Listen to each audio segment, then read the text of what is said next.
Training for your next big race and not sure about your nutrition? Well, Precision Fuel and Hydration are sponsoring the show this month, and their free online planner has you covered.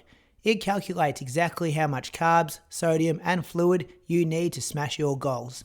Me and the team at Inside Running Podcast swear by the 90 gram resealable gel to have on our long runs. It's been a game changer for us. If you want to crush your race day strategy, hit the link in the show notes, try the planner and grab 15% off your first order with the code IR-SPRING2025. That's IR-SPRING2025. Hit the link, grab your discount and crush those goals. Now on to the episode.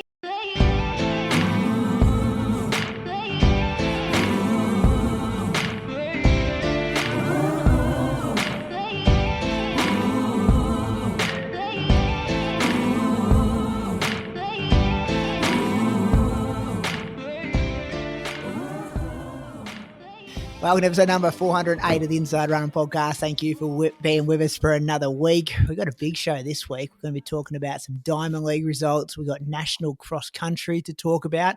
Hoping to get a correspondent on the phone for that one as well. A man who was down there on the ground.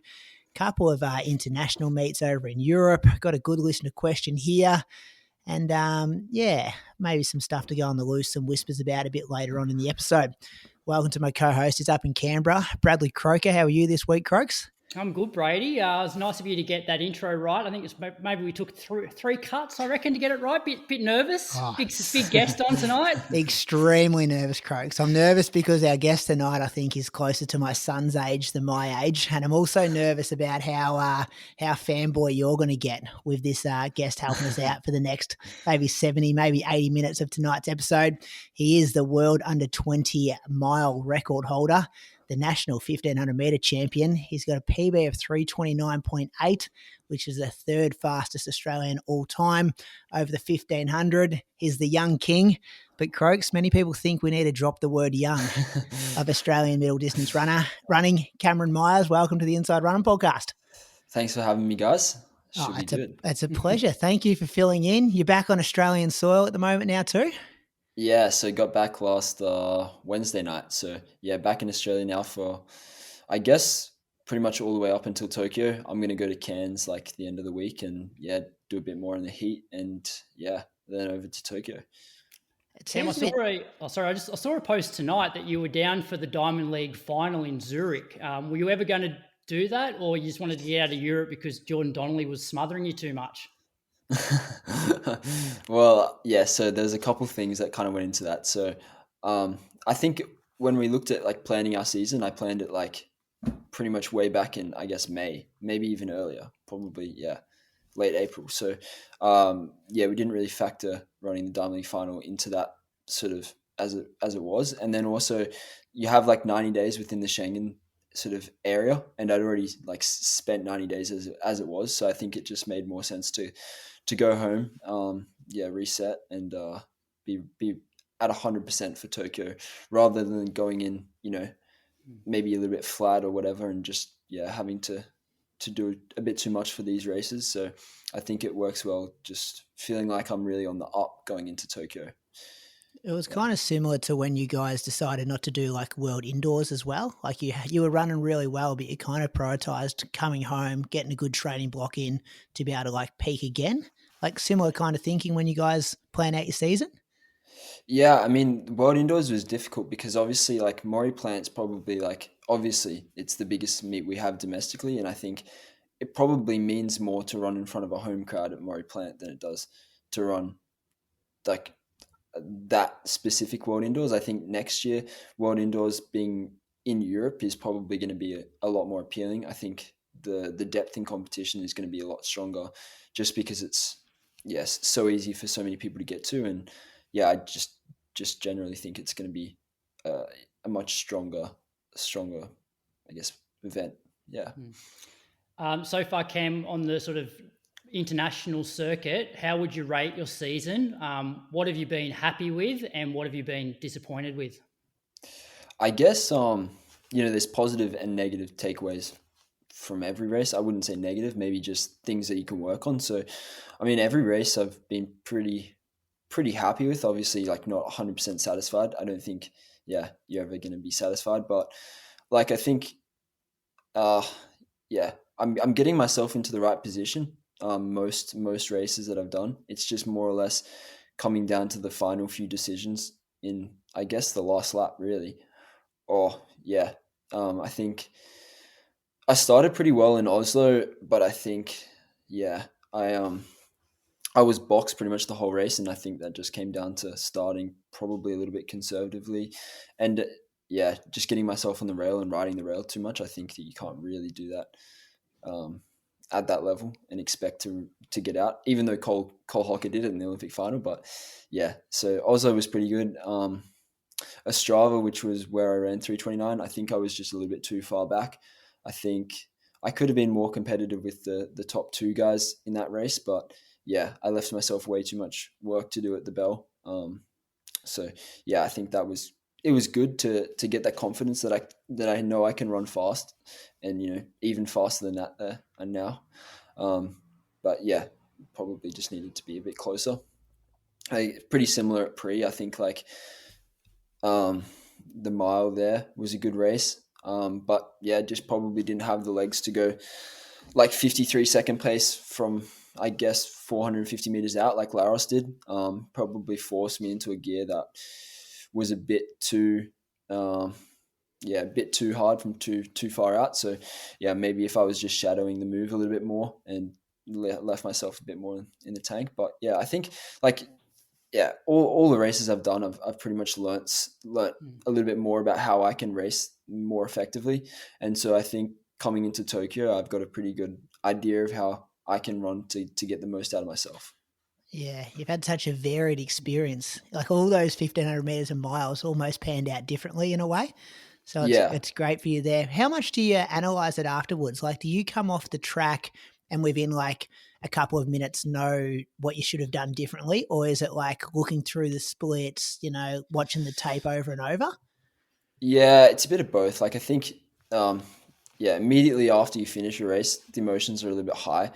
So you obviously know, I guess, what you could have done better, but in that exact moment, you're probably not thinking at your absolute best. So usually, it probably takes me a couple of hours the night to sleep on it and think about what I could have done better. But ultimately, I don't like to dwell on it too much. Like I analyze it a bit and look back at what I could have done better. But I don't like to just dwell on it too much.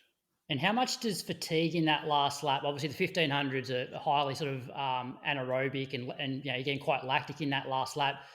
Does that fatigue sort of impact your decision making? Yeah, I mean, it's interesting. It's probably not like the marathon where if you're fatigued, you just can't think. I guess you'd like dehydrate or whatever. I think, generally it comes down to instinct. I think more than anything. Like, we've all been racing since we were young, whenever that was that we started running. So I guess we all sort of have an idea of how we can run off our instincts. And I don't think fatigue's too much of an issue. It just really comes down to the fundamentals, like making sure that you're not on the rail within the last 150 and making sure that you're putting yourself in a good position so that you can sort of attack when you need to. Does that make sense? Yeah. So I had a question just about your last two Diamond Leagues. So like London obviously felt like more of a case that you were sort of running up the back of George Mills, but then I felt like you learnt from that in your last Diamond League where you weren't on the rail, you're more on the outside, but then you got to 200 to go and you're on Ollie's sort of shoulder, but then you had people going up the outside and you almost got sort of caught up again, although you weren't on the rail. How do you learn to not make that sort of mistake again at Worlds? Yeah, I guess London was a bit of an interesting one because like Koech obviously went down the inside and Kerr went around the outside. Like in hindsight, of course, it's easy for me to look and go, I should have gone down the outside. But like having Koech go right up the inside, right in front of you, it's like it's very appealing in a way. But I think going around the outside, you're not going to run too many extra meters, especially if you're making a move decisively. So obviously that's probably got to take precedence in almost every situation. And then I guess Celestia, having Ollie sort of, 10 meters up on us. Like when I caught up to him, I should have just gone straight around him and been further outside of the lane so that if anyone wanted to come, they would have to come a lot wider. So I sort of, got myself boxed, and that was 100% my fault for not going around him. And almost, if you're at the front and you're feeling as good as I was, there's no reason why I can't just, send it, and whatever happens. Like if I tied up with 50 meters to go, I guess that gives me a good gauge of where I sit and, how fast I can go from how far out in Tokyo. So it's all experience really. So I think it's all helpful. And if you had to put like a percentage on it in that, like let's say 250 meters to go, there's bodies everywhere. There's, people are flying, like you guys are running it at top pace there. Is it like 80% instinct, and are you still having like 20% ability to think and cover moves and, outlay your kind of strategy? Or is it just totally instinct and like it's just a blur to you when you start thinking back to it? Well, yeah, I'm definitely thinking about things, but like the more you think about it, then the opportunity just kind of disappears. So, you have to sort of make it as soon as you think about it. So I don't think you can really think about it too much in the moment. I mean, you can always pre-plan things, but so much of what you plan doesn't go to plan. So it's hard to make plans around what other people are going to do, and you've just ultimately got to have you've got to be good at making decisions on the spot and as the opportunities present themselves. Chaotic, isn't it, Croaks? 300 meters to go in a 1500 meter race. especially now, because I feel like there's, I don't know, you could probably give me the number, Cam, but 20, 30 guys in the 1500 at the moment that are pretty close on ability. And so that means that in those races, everybody's there with 200 to go generally, whereas a few years ago, you'd have a couple of guys really clear out from the rest of the field, but it's not the case anymore. Do you agree, Cam? I think when you have, I don't know the exact number, but it's probably 30 guys that have run under 3:31. And so when you have that many people, I guess that good, no one's really getting dropped at that pace. And it all comes down to positioning, I guess. So if you're, meter and a half back at 300 to go, the chances of you actually being able to make that up is just so small. Like you'd have to run almost a second quicker over a 300. And if you're closing the last 300 in 39.5, the chances of you closing in 38 highs is very low. And I guess looking forward to Tokyo, first open national team. So 3 rounds, if you make it through to the final. How are you preparing for that mentally and physically? Is there anything you're doing in training to prepare for 3 rounds? I mean, I don't think I need to prepare any differently, really. I mean, most of what I'm doing is pretty aerobic stuff. And I think being an aerobic sort of guy and aerobic focused training, I don't need to worry too much about the rounds. Like obviously it's going to be different, but at nationals I ran the 2 1500s and then the 5K on the third day, and I felt pretty fine. Obviously you're tired or whatnot, but I don't think, fatigue's too much of an issue. And it's also, you have so much adrenaline in that moment that you don't need to really worry about that. I think it should take care of itself.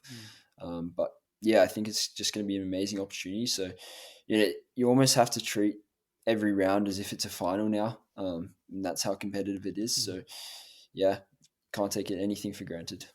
There'll definitely be some good guys, like looking at the depth. As you said, you probably need to treat every race like a final, because I have no doubt that some of the top guys will actually get kicked out in the first couple of rounds, potentially. And even if you look back to Paris last year, Yared came, I think, 5th in his heat, and he didn't really look that good, and he only just sort of qualified.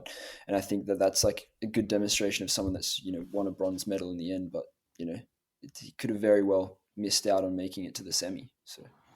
They won't bring, like they brought the Repicharge in for the Olympics. They won't bring that in for the World Champs?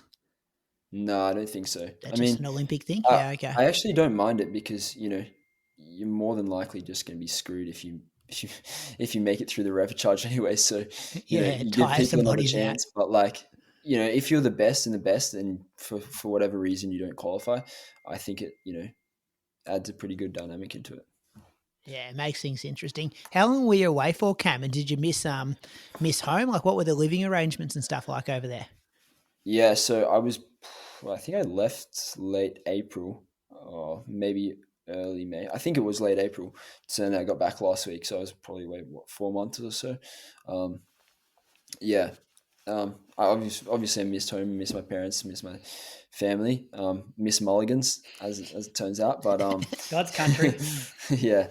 No, the living arrangement was pretty good. So I was with Jai and Devish, who's the AA physiologist in Flagstaff, and I was there for probably a month, and then I went over to Europe, and where I base in Tübingen, and I was there for pretty much the whole time up until I went to St. Moritz, probably like 4 or 5 weeks ago.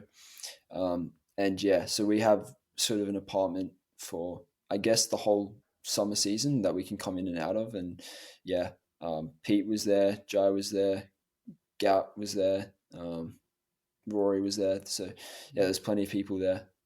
And you guys, like, is this like bunk beds and stuff, or you get your own room, or like school camp kind of vibes? Everyone cooks together. Like, give us more details about how it looks.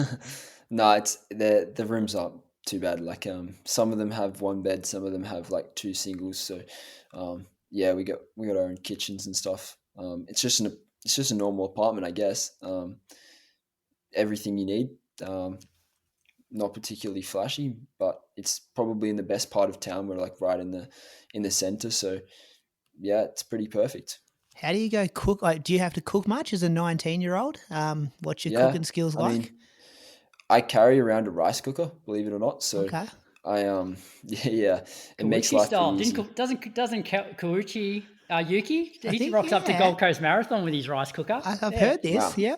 Yeah, so that's a pretty good strategy. And then just chicken, beef, and like salmon is usually my rotation. And then I just try and get like 2 to 3 vegetables every night. And away we go.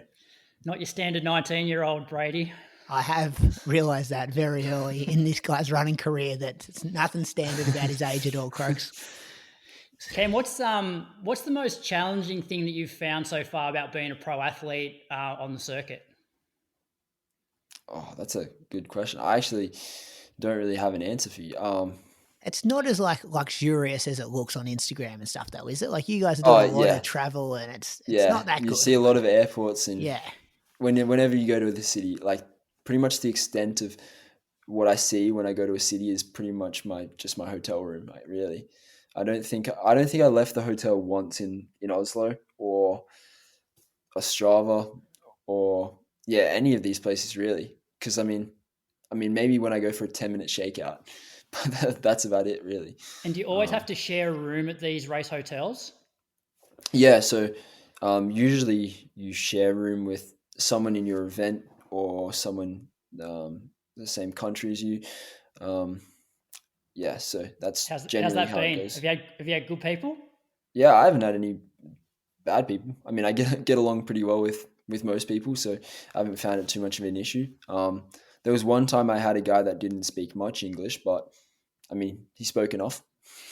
Has there been, this can just be a yes or no answer, you don't have to give us a name, but has there been anyone that you've ran into on the circuit who you've kind of observed over the years, maybe on the stream, and then you've met them and you're like, oh, that guy's like a way bigger dickhead than I thought he would have been? Not really, actually. Okay. Like, you'd be surprised. Most people are like pretty genuine, I guess. I'll probably think about this later tonight at some stage and have an answer, but not right now. Okay, that's good. That's good to hear. It does seem like the distance, especially the middle and the longer distance guys, that everyone gets along. And I know you see like photos of people warming up and cooling down together that come from different countries, and which is really good. Probably safely stayed in his hotel in Oslo as well, Croaks. Couple of Norwegians who listen to the show would have been real keen to get a piece of you over there. Yeah, Crusoe camped out the front door. One thing that's crazy is over in Oslo, the running culture is just like, it's amazing. There's so many people out running. I thought Australia was pretty good, but Oslo's next level really. And the crowds and stuff as well at some of these diamond leagues, like are they? Like, we don't really see it in Australia, do we? Like, they're going crazy and, like, making heaps of noise and, like, just love track and field. Yeah, but I think, like, Zatopek last year and even Maury Plant were like pretty competitive. Obviously, we're a lot smaller of a stadium, but it was pretty full for both of those meets, and it honestly felt pretty similar, pretty comparable to any of these European meets. Obviously, London's probably an exception because I guess 60,000 people is going to feel pretty different to 10. But yeah, I think the Australian meets over, especially the last couple of years, have been pretty good. Yeah, you're right. They've come a long way in the last few years. Croak, shall we hear a training week from him? Or you got any more questions? No, let's hear. I do have more questions, but let's go through the training week. And I don't know how much you want to elaborate, Cam, but you did have some issues straight after the last Diamond League. Yeah, so I'll go into it briefly because I guess it gives some context. So, yeah, I passed out on a run after the Celestia Diamond League, which was on, I guess, the Sunday. So I had to spend maybe a night in hospital in Poland. So that was the next morning, is that right?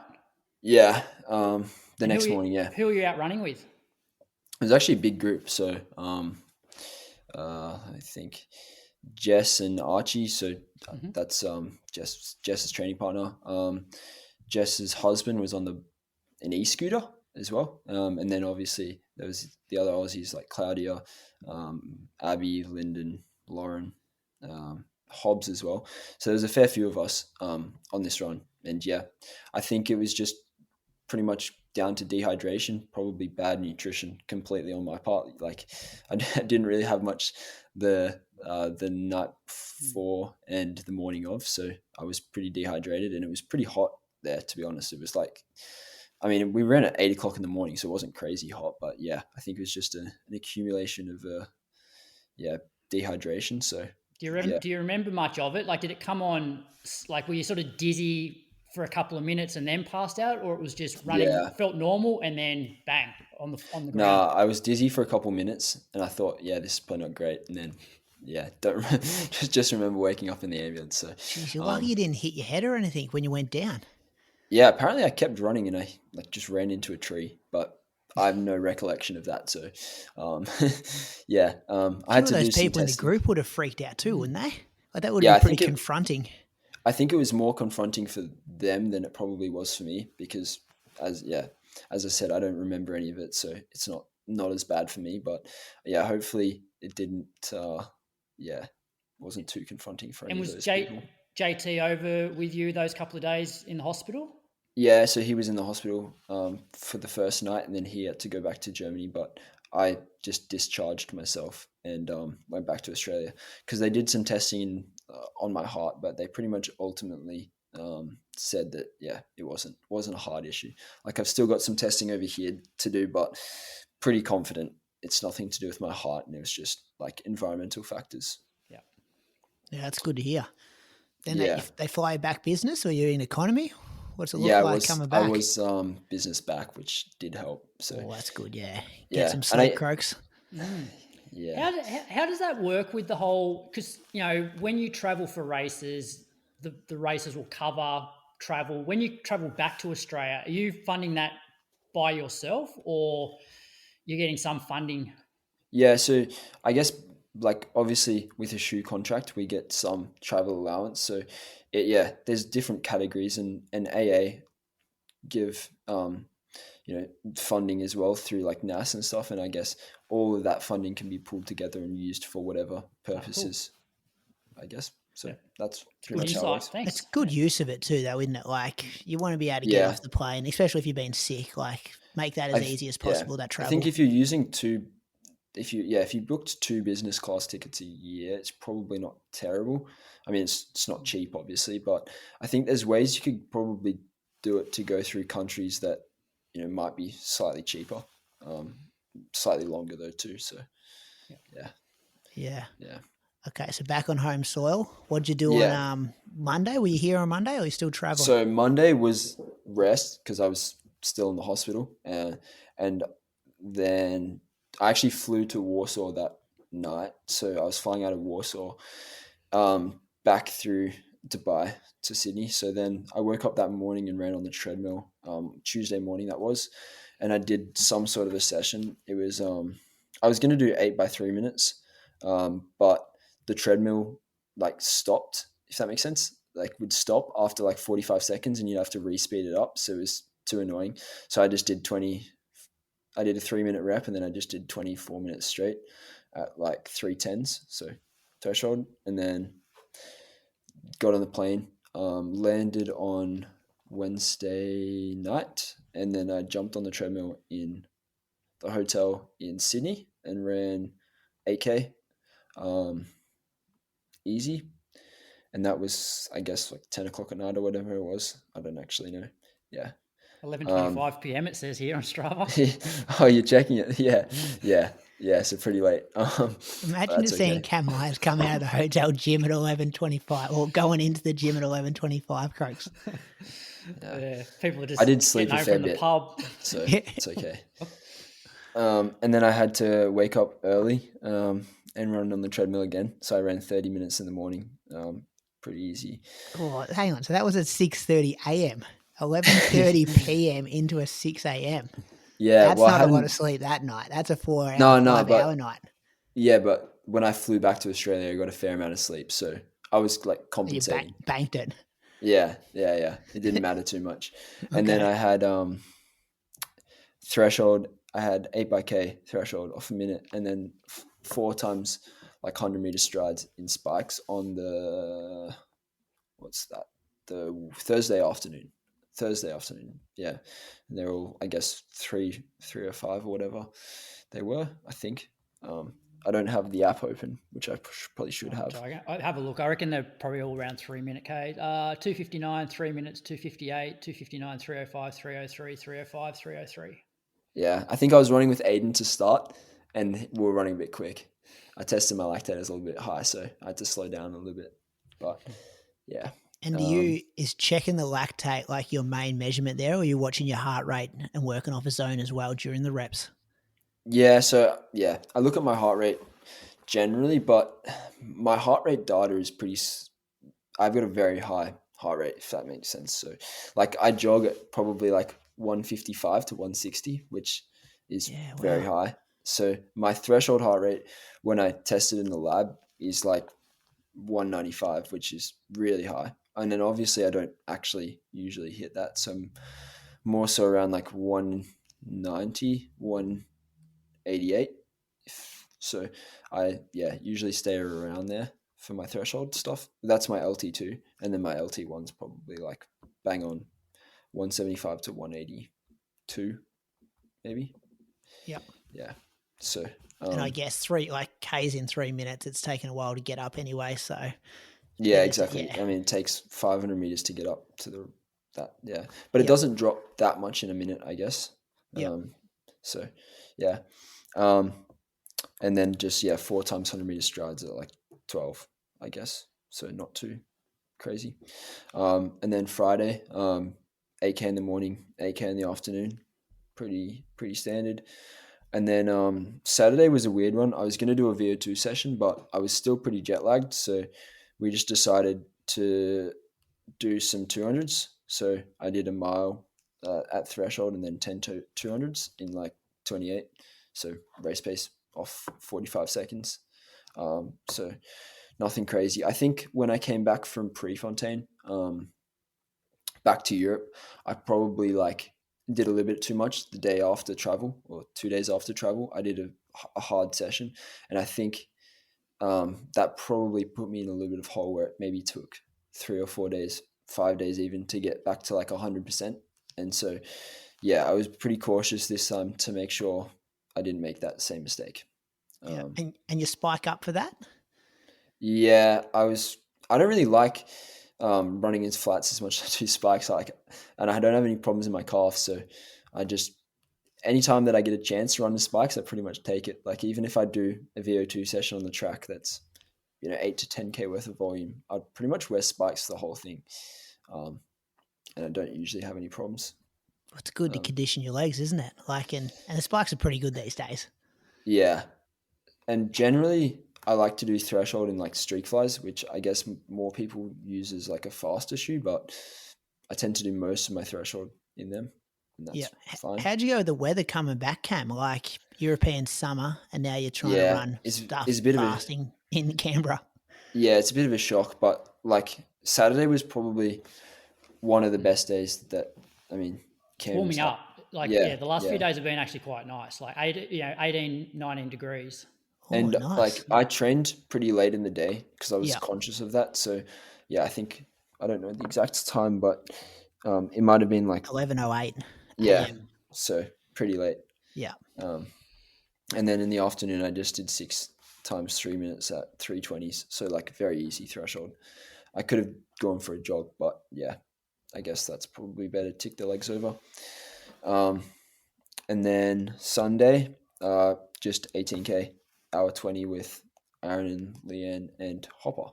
So how jealous of you, Croaks, when this popped up on Strava. You got Leanne from the Star of Road to Sydney. You got Cam. You got Sam Hopper, the king of Asics. No Brad Croker because he's been sick. It's all right. I've done long runs with all of them before. Did you get invited or you got cut? No, I didn't get invited. But not in the group chat. I'd like to think that they've noticed that I haven't run for 2 weeks, so they figured I was Parker, injured anyway. I did ask about it on the long run, and Aaron said that he hadn't run in 2 weeks. Yeah, so he checked the Strava before. Yeah, you probably would have been going quicker than 4:23s if Croaks was there too. How do you go jogging with him, Cam? Like, is he always trying to half step you? We haven't jogged that much, but I feel like we jog pretty quick. I mean, I don't really mind too much. 4:15s is okay. I mean, I prefer 4:25s. More of a 4:25s man myself, but we'll do that next time. Actually, I probably might 4:35s the way I'm going. Hey Cam, when I interviewed you ages ago, you said like Canberra is, you didn't want to leave Canberra because it's such a great place for running. Now that you've travelled the world a little bit, is there anywhere that would challenge it for you? I mean, obviously some of these altitude spots are pretty unreal, but just as a general place to live and train, I think Canberra's pretty awesome. There's convenience, obviously, for me being able to go to Parrish or whatever, and having trails right out the door. Pretty much wherever you are in Canberra, there's trails within 5 minutes of running, really. So, as far as that goes, I think the running is pretty much the best in the world. And then, obviously, having the AIS there is very helpful, and having Perisher, an hour 45, 2 hours from home is pretty damn helpful. So, yeah. Cam, I love hearing the training splits and stuff, but I also love hearing when people like research and analyze their competition. Like, how much work do you put into watching races over the years, championship races in particular, and having like a mental kind of file on some of your main competitors? I think Jess Hull's kind of spoken about in the past. Like, she's very good at training and very good runner, but she's very observant, and she can tell you stuff about her competition and kind of how they carry themselves in the call room and things like that. Are you into that, or you just do your own thing? Well, I'm a bit of a track nerd, so I do watch a lot of races. I would say like 90% of the races on the circuit I've probably watched, and even going back on YouTube and pretty much watching every major championships, and then also looking at like the different rounds, because obviously that's a completely different style of racing, and just all different types of racing. Like the NCAA system, I think, is pretty good. You can learn a lot from that sort of style of racing. It's very different watching like a Diamond League versus a championship race, and I think when you're looking at how people will run in a Diamond League versus a championship race, it's also so different, because there's a lot more at stake, I suppose, and people just race a lot more scared, I would say, at a championship. How far back are you going? Like, you're talking about Hisham El Garouge, Legat, or like Seb Coe. Like, what are you watching? Give us some stuff you like watching. Yeah, I would say I started watching from pretty much the Legat era, because obviously JT managed Legat, so I've heard a lot of stories, and I've also met Legat a few times, and he's really, really nice bloke. So I think it's awesome to watch those sort of races, and the difference, I guess, in contrast to how they're run now. So Cam, like, obviously you're at the level now where any race you go into, like, you want to win, or at least, be top couple. But, you've got the likes of, Jakob, Nagoose, Cole Hocker. Where do you see yourself being deficient compared to them? Like, where do you need to improve to be up like with those guys? Yeah, well, I guess the hard thing is you need to obviously improve the 800 side of things, and then I obviously need to improve the 5K. So, like, as simple as it is, I just need to get better, and I think that that's going to come with years of training. But like, I need to get faster. Obviously, is one thing that'll help me close races quicker. But also a big part of that is strength. If I can, I honestly think that if I want to, win a global medal, I've pretty much got to get very, very close to 1255 shape and 144 flat shape. And I think that's the balancing act of the 1500. I think you can be slightly skewed in either direction, whether you are a 143 guy or a 1245, 1250 guy. But the thing is, you can't go too far down one side, if that makes sense. Yeah. I mean, if you went too far... Where do you think you sit in that at the moment? Like, where do you think you are at 800? Where do you think you are at 5K in the perfect race? I mean, I've got a rough idea, but it's just so hard to tell. I mean, I'd like to think that I could probably run 145 high, maybe I think that's probably about where I am. Maybe 146 low. I have no idea, honestly. I think that 5K would be interesting. I think it depends if I ran at BU or not. No. The indoor track. Yeah, I don't know. Outdoors is so variable, but I'd like to think that I could run probably 13:10, maybe a bit quicker. But yeah, I think it's just like years of development and a little bit more conditioning in the legs before I run a great 5K. And between now and Tokyo, is there a particular focus? Like, are you looking at your top end speed, knowing that there's a chance that the rounds might be a little bit slower and it'll be a bit of a burn up?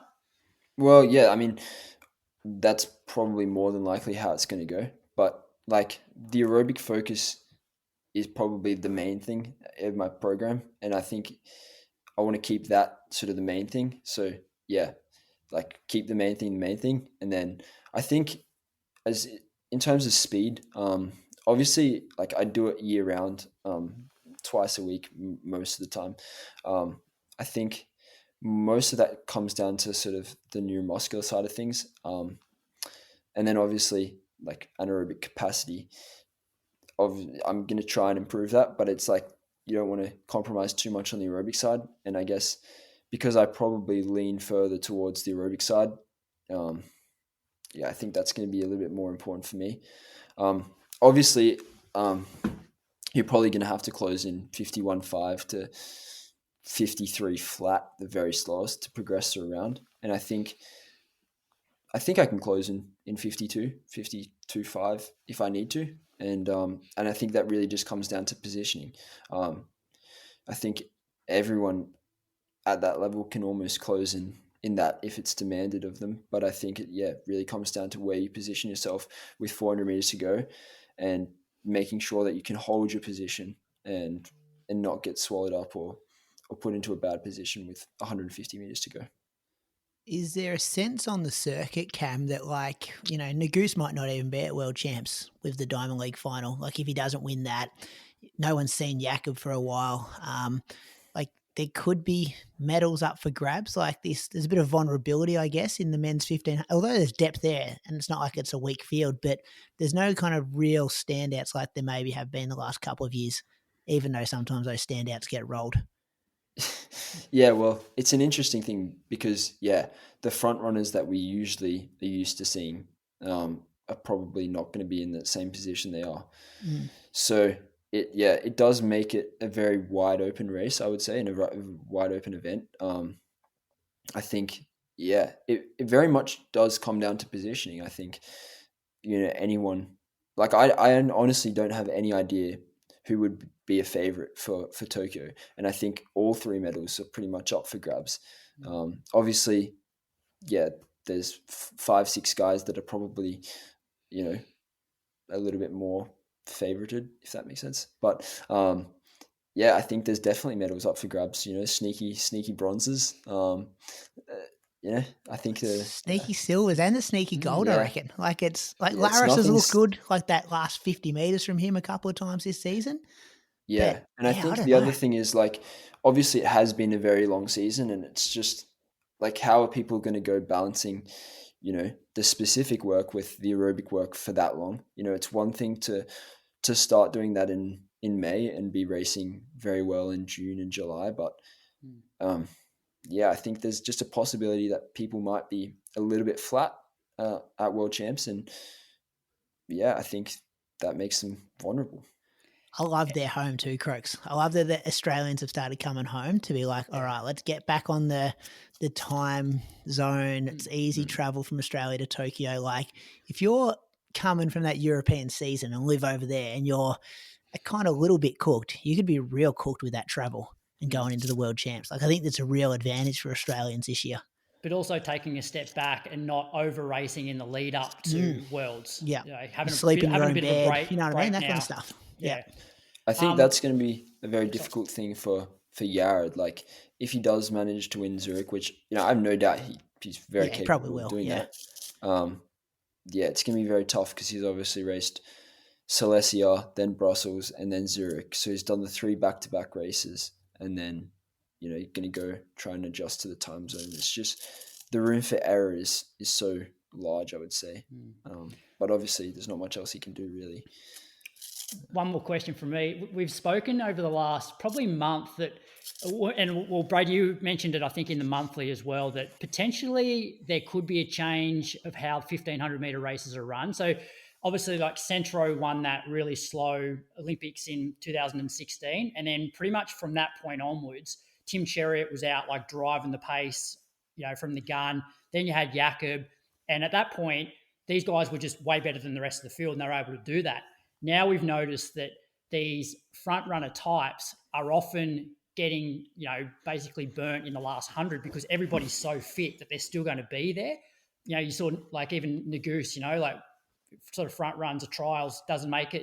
Do you think there might be a bit of a change where people don't want to actually be on the front driving the pace anymore because people are just going to sit on them? 100%. I think it won't look to the extent of, you know, Centro, where he closed in 50 flat to run 350.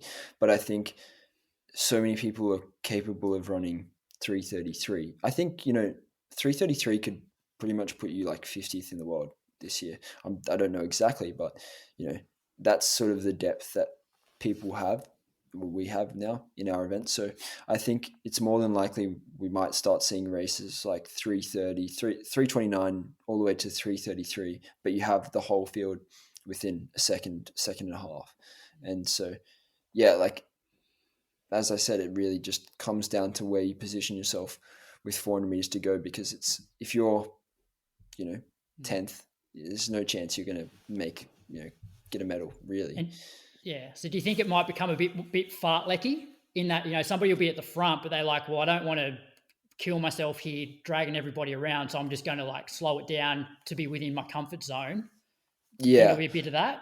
Yeah. Well, the other thing is, I think the way that training is sort of going at the moment, people are training a little bit more, I guess, aerobically centered. So they're not doing as much of this, you know, fast stuff and the anaerobic power sort of stuff. So I think that people are sort of a bit more hesitant to go and run, you know, 60s and just try and close in 50, 51 flat. So I think people will be comfortable running 58s and 57s, and that's where we're going to see a tactical race, because people, you know, confident enough to string it out but not kill themselves at the front.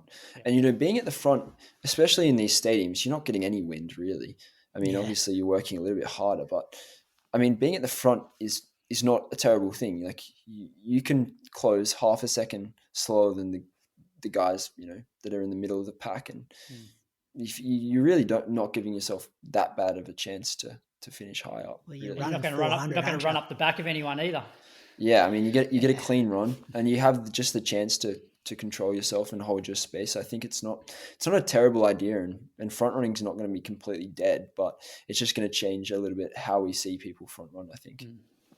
Cam, I'm going to give you a rest. We've been peppering you with questions for the last 45 minutes. Croaks is going to tell us about his injury update. I'm going to whip through my week, which is going to be super embarrassing after hearing about yours. And then we're going to get your opinion on a few different news items. But thank you for sharing all that stuff. And Croaks, give us an update. What have you been doing? Come on, mate. Your week's not going to be embarrassing. You've ran 180K or something, double threshold day.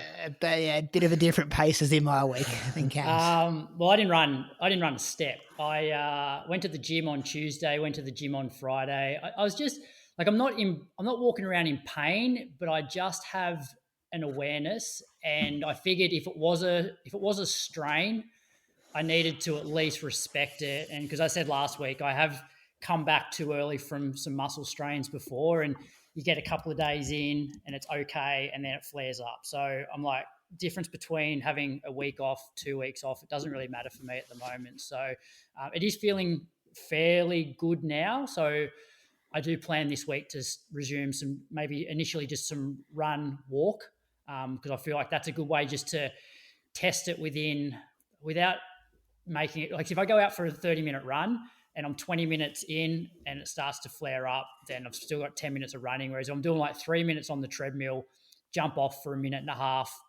If it's good, I jump back on, just test it that way initially. Plus I got a bit of a head cold overnight, so get over that first. But it hasn't been a very good couple of weeks, because I've sort of been, I don't know, just felt a bit lost, because I felt like I was building really good momentum. And then when that sort of gets taken away from you, I'm like, I feel like I've sort of lost my purpose a little bit. It is like that when it's your North Star running, especially someone who lives like a full-time athlete like you do, doesn't do much work. That's what you're focusing on in life. So I tell you what, you're going to struggle. The day that you have a few niggles and a few setbacks, oh my God, like coming from a guy that's running 160, 170K week in, week out, going from that to zero, it's going to hurt. I've probably got to put some things in place for my mental health. Because Strava shows you how many weeks you're streaking now. Have you seen that? Yeah. So you must have to go for like one run for the week for it to be called like a streak. So what's your streak? Mine's at 10 and a half years. It's like 570 weeks or something like that. I've ran at least one day of the week, which I was like, I think it's irrelevant. I'm not sure why they put that on. Like, who does weekly streaks? Yeah, no, that's 210. That's a soft streak. 210? No, mine's 558. Jesus. Yeah. But even when I'm thinking like post-marathon, I guess I've done a 20-minute run 6 days later, and then that's counted as your run for the week. And when I had COVID, I must have got COVID on a Tuesday. I think you can go in and see it, right? Well, when you ran, Vich. You can view it. It gives you like calendar. a little. Yeah. But that shows that you've never had a significant injury to keep you out for longer than a week. Yeah. That's pretty. Or you've just run through them. Yeah. Well, I thought I had a stress fracture this week. I'll quickly whip through this, Croaks. I will see you at Sydney. Hopefully we get a few jogs in up at Sydney the back end of this week. But Monday was an easy day for me. So I just did 45 minutes, 4:44 pace. Tuesday I had a double. So 70 minutes in the morning and then 45 minutes in the afternoon, and had this weird, dull pain in my right leg, which I'd never kind of felt before. And when I changed directions on my Arvo run, it was kind of a bit sore. And I did have strides in my program to do and plyometrics, but I just thought I'd ditch both of those things. I didn't want to put too much speed through it. I did have a massage booked the next day with my local guy up here. So I put deep heat and stuff on it during the night, wrapped some Glad wrap around it, slept in that, Croaks. Not sure if it does anything, but I've heard people do those night wraps before. Woke up Wednesday morning and I didn't do my workout because I was like, I'll do the 45-minute jog first, and felt pretty good. Average 427s, no sharp pain or anything like that. Thought I dodged a bullet. Still went and saw my masseuse. He just said everything was tight, so he just worked me real good. Couple of squeals on the massage table, really painful kind of stuff. And then I got out for my workout in the afternoon, which was 30 times 75 seconds. Now, the sexier way to say this workout is 30 by 400. But because I don't have a track, we work in seconds. So I did it just up and down the same straight road. I put a couple of cones out. Like I mapped it on my watch to be like start cone 200 meters, 400 meters. And then I thought if I could do 30, and this is all GPS, I didn't have a wheel to measure it, but I was thinking if I could do 30 400s in 75, that'd be a good workout. All this is off 30 seconds recovery between. And yeah, just went up and down this road. And it's a kind of, this is like threshold stuff, just a whole lot of threshold kind of work. And yeah, took forever, especially when you're doing 12K up and down a 400 meter stretch. But it was good. I quite enjoyed it. Averaged probably like 3:03 pace on my watch. I got past like the cone pretty much every one other than the first one. So yeah, it was good. And I don't mind an afternoon workout. First afternoon workout I've done in years. It was good just to be not cold in the morning. Body's warmed up a bit more. Went from having a stressy 24 hours earlier to then doing 30 by 400. So that was good. Thursday did 70 minutes in the morning and 45 minutes in the afternoon. That was the same Friday, but big day at work Friday, Croaks. You'd know all about this. Book week. Yeah. Week. No, You remember book week, Cam? Not far out of school? Yeah, I was actually driving to to get coffee at that time. I think like 9 o'clock in the morning. I was seeing all the book week costumes. Oh, yeah. Did you get it? Oh, Viv was all over it. So we had because Collis is at preschool, so he was only at school Monday, Tuesday, Wednesday last week. So they had their book parade on Tuesday. So he went as like the bin chicken. See that the bin chicken? Yeah, that book, yeah. Yeah, so he went as that. And then Lily on Friday was Pig the Pug. Oh, yeah? Yeah, because we got a pug, Russell. Russell? You still got Russell? Yeah. Haven't heard much about Russell lately. That's good. He's still kicking around. We should get paid double for that day, Croaks. Because, like, you're trying to teach kids. They're all dressed up as different characters. Everyone's hyper. What other workplace? I know school teachers get a lot of holidays, so don't, like, DM me about that stuff. But what other workplace do you have to go to where everyone's dressed up for the day in silly, hyped-up costumes? Like, Moose isn't... Yeah, but they do that every day. Moose isn't going to work and Toby Mendes dressed up as bloody... Dorothy from the Wizard of Oz for the day, or Jimmy Friends walking around as Where's Wally. Like it's a tough day to be in at school. So I was tired putting up with the kids that day. Did get out for some strides in 45 minutes in the afternoon, bit of plyometrics. You do any plyos, Cam? Not really. Actually, I start with 1 or 2 in the gym. But yeah, okay. Not heaps. Okay. We could get you doing some of those. Bit of bounding, bit of pogo hops. Yeah. I think he's going all right, Brady. Probably, yeah. I think his VO2. I think his running economy is probably working pretty well, Croaks. Doesn't need to work too much on that. Then Saturday, I had double workout day. So 5 by 8 minutes in the morning, probably average. I saw this one actually. Yeah, this was a big day. Yeah. Coach is going hard this week, Cam. I think I made a couple of like subtle hints that I wasn't training hard enough like 3 weeks ago. And now I'm regretting it because things have really stepped up. Is this the first time you've ever done a double workout? Once upon a time, I read like some Canova stuff back like 10 years ago, and it was like do a 10K tempo in the morning, then a 10K tempo in the afternoon at like your marathon pace. He was the OG at that stuff. He was, yeah. So that was that 6 weeks that Canova was your coach, and then you went on to somebody else for the next 6 weeks. I think I might have even stole off Josh Harris back in the day. Maybe Chriso even gave it to me. Like this was, early. So this was, and I don't think the actual double workout day is too hard. It's like flipping your mindset during the hours you're not working out.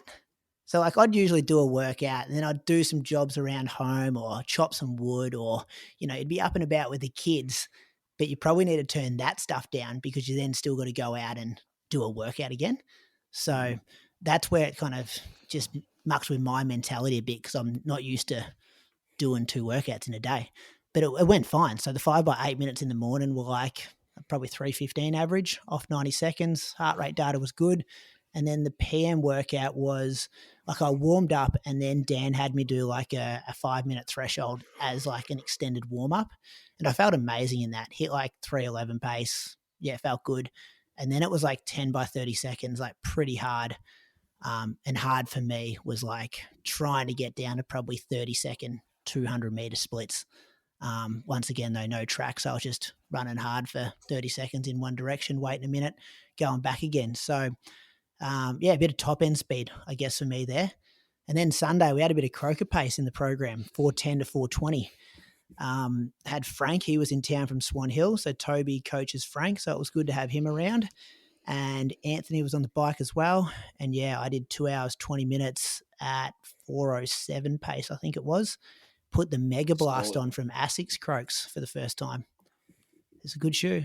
Wait till you're running. It's a real good shoe. Cam, you're a Nike boy, so there's no good even asking you about Asics shoes, but it's a good shoe. Never clue. Good shoe, Croaks. That's been the downside of missing 2 weeks is I've had the 2 Asics shoes rock up. I had the Vomero Plus rock up today, and I'm like, can't wait to get back running so I can try out these shoes. Oh, Vomero Plus as well. Hopefully I'll get another pair of those. You're usually a day or two in front of me, so whatever rocks up to your house, maybe I'm 24, 48 hours later. So I'd love another pair of those, hopefully. Did you get the orange colorway?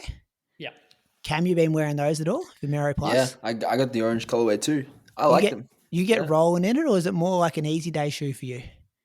I mean, I prefer the Vomero, the normal Vomero, as my easy day shoe, and I usually like. So do I. I'm with you. Yeah, I mean, I wore it for the long run actually on Sunday.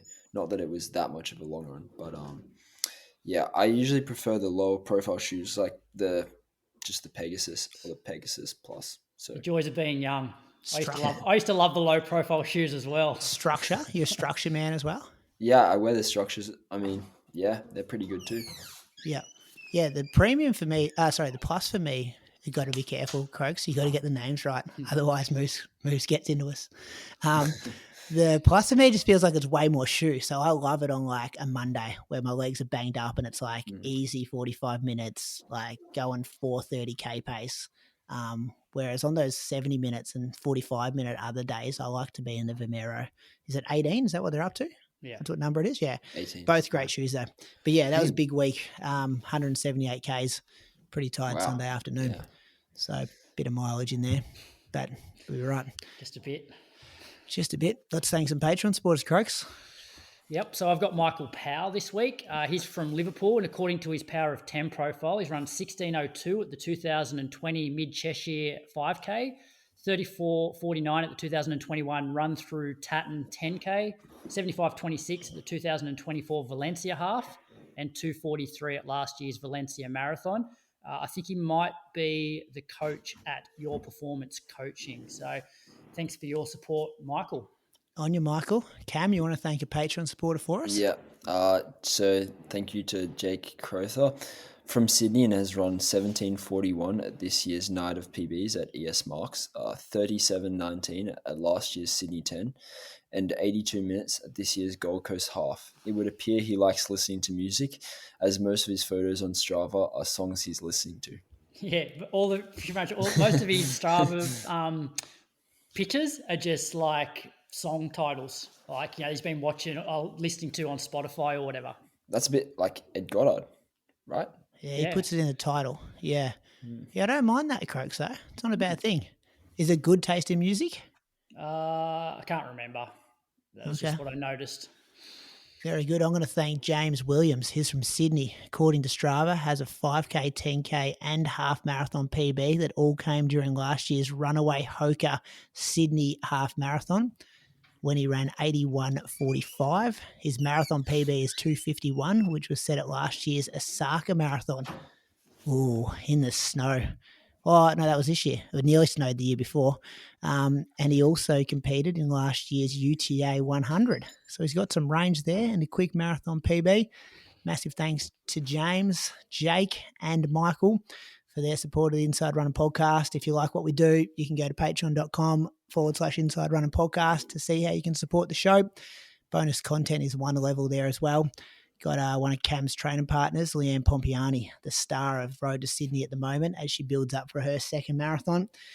And, hear from Chriso from Norway, Toby the Bad Boy Mende. Got a couple of different UK co-hosts that roll through there as well each and every month. Running news, Croaks. This week's race results are brought to you by Axel Coffee, and they're offering a huge, we said this last week and it's still going this week, 50% off discount from now until the end of the month. Head over to axelcoffee.com.au and use the code IRP50 at checkout, and it can be used once per customer. Keep an eye on our socials as well. I think we're doing some social stuff for Axel the next couple of days, Croaks. Let's go Lausanne Diamond League. You guys can have a good chat about this Diamond League stuff because Croaks loves the Diamond League, Cam, and I'm going to get our guest potentially who's going to join us to tell us about National Cross organised on the line. So over to you, Brad. Yep. So we had a treat last week because there was 2 Diamond Leagues within the week. Yeah, so Lausanne was terrible conditions. It was pretty much bucketed down for the whole 2 hours. I reckon the women's 800 probably got the best of the conditions.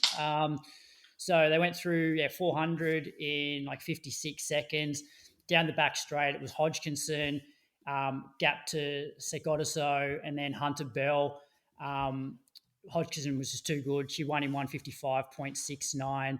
Segotiso, she like faded big time, finished like 4th or 5th. Wero from Switzerland, she finished real quick, 157.34, went past Hunter Bell down the home straight. Hunter Bell was 3rd, 157.55.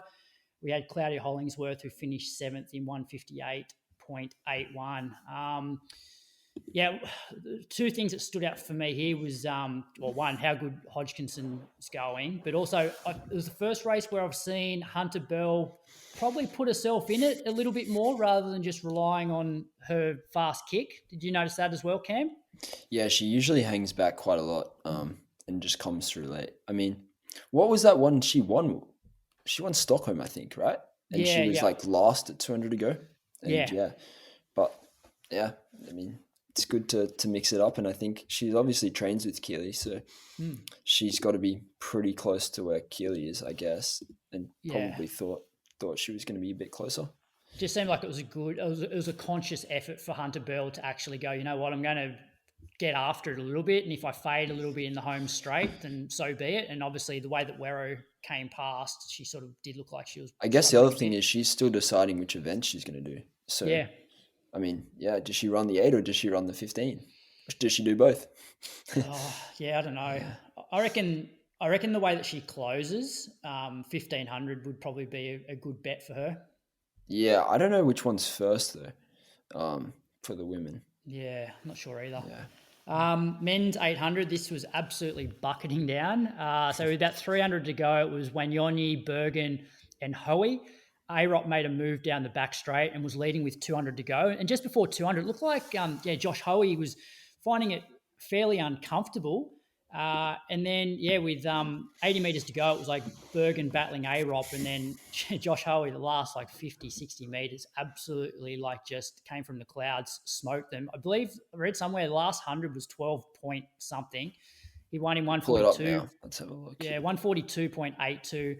Wanyonyi was 2nd, 143.29, and Taui was 3rd, 143.38. So 12-9 last 100, yeah. So very strong.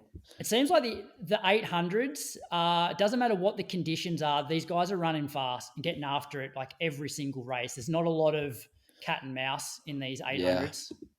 I mean, it's going to be pretty interesting to see how that goes at Tokyo. But Aerop's comfortable leading, Wanyonyi's comfortable leading. I mean, Josh is somewhat comfortable leading too. Yeah, it's going to be interesting. I think it's going to be fast no matter what. Yeah. Men's 5K was a real tactical affair. I think the conditions sort of played into that. Plus, I sort of feel like the last couple of Diamond Leagues, people have run their qualifiers, have run quicker times in the earlier Diamond Leagues, and now they're probably looking to practice some championship-style racing. So, Kimeli got the win here, 13:07, beat Fisher 13:08, Herrera was 3rd, 13:09. We had Jack Rayner finish 16th in 13:31, but because it was so slow, there's still like 10, 12 of them there at the bell. Deborah Wett made his move down the back straight, but Kimeli just smoked him in the last 120. Didn't even Jude was pacing it. It didn't even look like he was just slowing it down so they'd keep it together, like not even paying attention to the lights, was it? No one really wanted to go with it. Yeah. It puts him in a hard situation. Is part of it, do you think part of it is that they're like looking now at, practicing just championship style and seeing, what their kick's like at the back end of a race rather than worrying about quick times? Yeah, I'm not sure. I think also, Zurich obviously coming up, and I think people want to run Zurich for because it's a 3K, I think, for the Yeah, it is. 5K I noticed group. that. So Yeah. a lot of people will want to run that. I mean, I don't know what Grant Fish's plan is, but yeah, I mean, I guess he probably wants to run it. He needs to make some cash back that he didn't get paid for Grand Slam. He needs to rock up to that.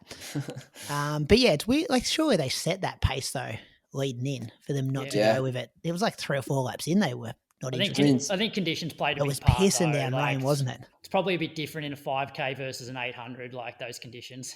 Someone might have asked for it. Yeah. Yeah, I don't know. Yeah. Jack's something's got to be up with Jack. Like, he ran 12:59 indoors. I know Cam, you made a joke about indoors before, but just be you. But is that where he did it? Yeah, where he did it. Surely it's not. It's also you still got to run the time. It's not like it's just handed to you, but it's not a 32-second difference. Like, no. And especially when this wasn't, it's not like they all had a massive pack going 12:45, and the pace that they were going was not suitable for Jack. So I'm not sure because he's been. I mean, a lot of these guys that you look at that finished sort of around him, like Lewis Grahava, I think ran 12:58 in Oregon. Yeah, sometimes you just have a bad day, and I think in the 5K, the margin of error is just so much greater. Yeah. So that was Lausanne. Brussels, women's 1500. So Linden Hall ran a PB here, and she was the only one that went with the pacemaker. Went through 400 in like 61.204 through 800. There was a fall about 700 metres in the main pack with Haylou and Sinclair Johnson. And at the bell, Linden still had a 20-metre lead and only got run down with 30 metres to go by NIkki Hiltz. So Nikki ran 355.94 for the win. Linden 356.33, which is another small PB for her. And Chepchirchir was third in 357. So Linden's on a bit of a hot streak now. I think that's 3. Yeah, that was unreal. PBs for her. Yeah, nearly won it. Yeah. We stuffed up last week too, Croaks, because we were talking about Sarah Billings getting selected. She's actually already selected. Yeah, she got pre-selected in nationals. Yeah. But national. Not Jess Hull. We were saying that Jess Hull got the pre-selected, but Jess Hull isn't pre-selected. Yeah, because she didn't run domestically. Well, she ran nationals. I reckon this annoys me a bit. This could be an early Brady on the loose. If you've won an Olympic silver medal and you've rocked up to nationals, I don't you do what you want. Yeah, I don't think they really had thought for a category for that. I think she shouldn't have to rock up to Adelaide Track Classic, and they've got they should have a wild card for Olympic medalists, which I'm sure they're in their own category in itself. In no world would Jess not get selected, even if she came out, she was injured all season and runs 4 minutes. They'd have to select her, right? Yeah. But what it's also done now is by pre-selecting Sarah in the 1500, when she didn't win the trial, she finished second. But now you've got somebody like Georgia Griffith, who's run a fair bit faster than Sarah over 1,500 metres. But obviously, Jess Hull's going to get a spot. And then you have to pick Linden because she's run 356. Nearly winning Diamond Leagues. I think Georgia's run 358 and Sarah's only run 359. Whereas you look at what Sarah's run over the 800 and she sort of she's ranked third in the 800. So she should probably be running the 800. And Georgia in the 1500, but by the selectors, making that pre-selection, Georgia will potentially now miss out on a 1,500 metre spot unless Sarah decides that she wants to run the 800 instead. Yeah, and I think it really comes down to do we need to have people doubling? I mean, unless you're Jess and you're just so good, do we need to have people doubling? Better just for the sake of doubling. Yeah, I mean, can they just go all in one event and see how they go? I mean, it makes the most sense, I think. I like the idea of pre-selecting people so they can, a bit like you, Cam, you don't have to go and chase races. You can map out your season. So that's the benefit of it. But the problem is with the depth that we have in the women's middle distance and distance, you start pre-selecting somebody like Sarah who, had run 359, finished second at nationals, but you've got so many other girls and so many things can happen over that next 6 months. It really puts the selectors then in a bit of a bind when, you pick somebody when you should actually be picking somebody else for that event. So, yeah, and I think that's just, potentially a problem with the policy. But, I mean, it's always going to be a little bit hard when you're having nationals in April. I mean, people that are running well in April, what can you really do? men's 1500 at Brussels. This was interesting because you had the Diamond League winners from the previous 4 Diamond Leagues basically battling it out with 150 metres to go. Laros got the win. He was just too strong that last 100. 330.58, beat Faniel Koech, 331.41. Nagoose was third, 331.51. Abel Kipsang fell during the race. It was, got out 55, then it was a 57, 58. So as you could imagine, it was, quite a few people there towards the back end, but it was that top 4 that, and who was the other one? It was Habs. Habs was the other one, sort of with 150 to go. Habs didn't run. It was Nader. Oh, Nader, sorry. That's Nader, yeah. Yep. And Renaud. Croaks. Yeah, Renaud Cherry was pretty close too. Yeah. Yeah. It was a fall too, wasn't it? Yeah. Keep saying. Yeah. So Laros was impressive there, Cam, last 100. Yeah, I mean, I think it was 12.5 he closed, whereas most of these guys like 13.5, 13 low. I think, yeah. And then, women's 5K was a bit of a non-event in a way. Yeah, it was. Yeah, it was weird. They had it set up for a world record attempt for Agnes Ngetich. They had a pacer there for about 4.5 minutes. Then she was on her own, and basically she just gradually got slower. Still did enough to hang on for the win. 14.24 beat Amabor, who was second in 14.31. And then, I guess the last event, which I haven't put the results here, but they had a mile steeple. So the first mile steeple, so it will be a world record. I think they ran about 4:40-ish. 4:40, yeah. Won by Yavi. Do we like this? Do we like the steeple, Cam? I mean, I'm not going to comment on the steeple, but I'm not a fan of the mile steeple. No, it's just like. The only thing that I like about the mile steeple is if they chuck that in instead of the 3K, it's over and done with quicker. Like, I must admit, I do fast forward the steeple. I'm actually kind of coming around to the steeple a little bit more because I think the event's actually getting a lot stronger over the last 12 months. It seemed that there's so many more people running the qualifiers, and it's obviously the rankings, is pretty much meaningless now. Any steeple with Albacali in it is worth watching too. He's a good racer. He lines up with you in the 15s now too. Cam smoked him. Yeah. Put some barriers in front of Cam, see how he goes. Yeah. Off the last barrier, he's pretty much unbeatable. He just some guys just find a way, and he does. Always those Middle Eastern Diamond Leagues early in the season too. He'll just dominate those. He's so good at that. Yeah, I'm going to bring you back to Australia, fellas, because we had the national cross-country champs on. I'm just trying to call in my correspondent here at the moment. I'll see if I can get him on the line if he picks up. He is on the leave at the moment, though, so we'll see if he... Is that working? Does that work? Is that the right number, Croaks? No, he might be busy cleaning his house. There we go. This is the guy that has the cleaner come in. Boys. Moose, we got you there. I'm here. Oh, it's good to hear your voice. How you going? Good. I'm here. You brought me in out of the cold. Yeah, I miss you, Moose. You met Cam Myers before? It's on the call. Hey, Cam, young king. Moose, Cam. Still owes the young king a slab, I do. You owe him a slab. Oh, yeah. It was kombucha, wasn't it? Yeah, he wouldn't send me his address. So I just looked at Croaks' phone. I got a bit of a tracker on there. Just find out where Cam is. He's just parked out the front of his house at 2 a.m. Just keeping an eye on him. What was the slap? What was it for again? It was Jude Thomas. Yeah. 1309 or 13010, something like that. 1310, and I got the under, didn't I? Make sure he pays you, Cam. Yeah. I got it lined up. I'll be up in Canberra soon, and I will follow him round like a stink. Hey, you were down on the ground at Ballarat, Moose. Down at cross country, national cross. Yeah. Vic Park, Ballarat. Saturday, I went down. It was a big day of cross country down there. It started at like 8 a.m. and went to 5 p.m.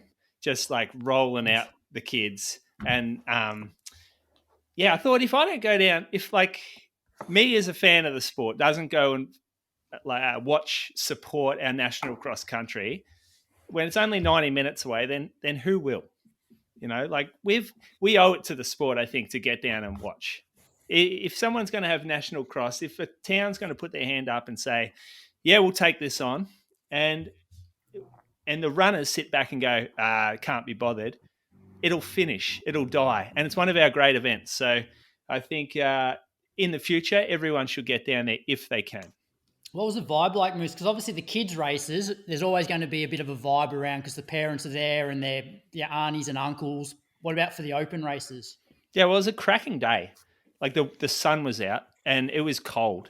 Like not crazy cold. It was probably like 10 degrees or something, even in the middle of the day. And people were happy. People it was a good day. So you sort of probably got more people because of the weather. A lot of locals showed up for it.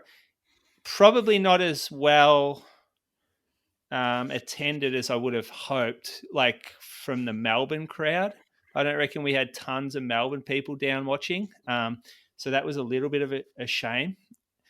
It was fun to watch. Like AA put it on well.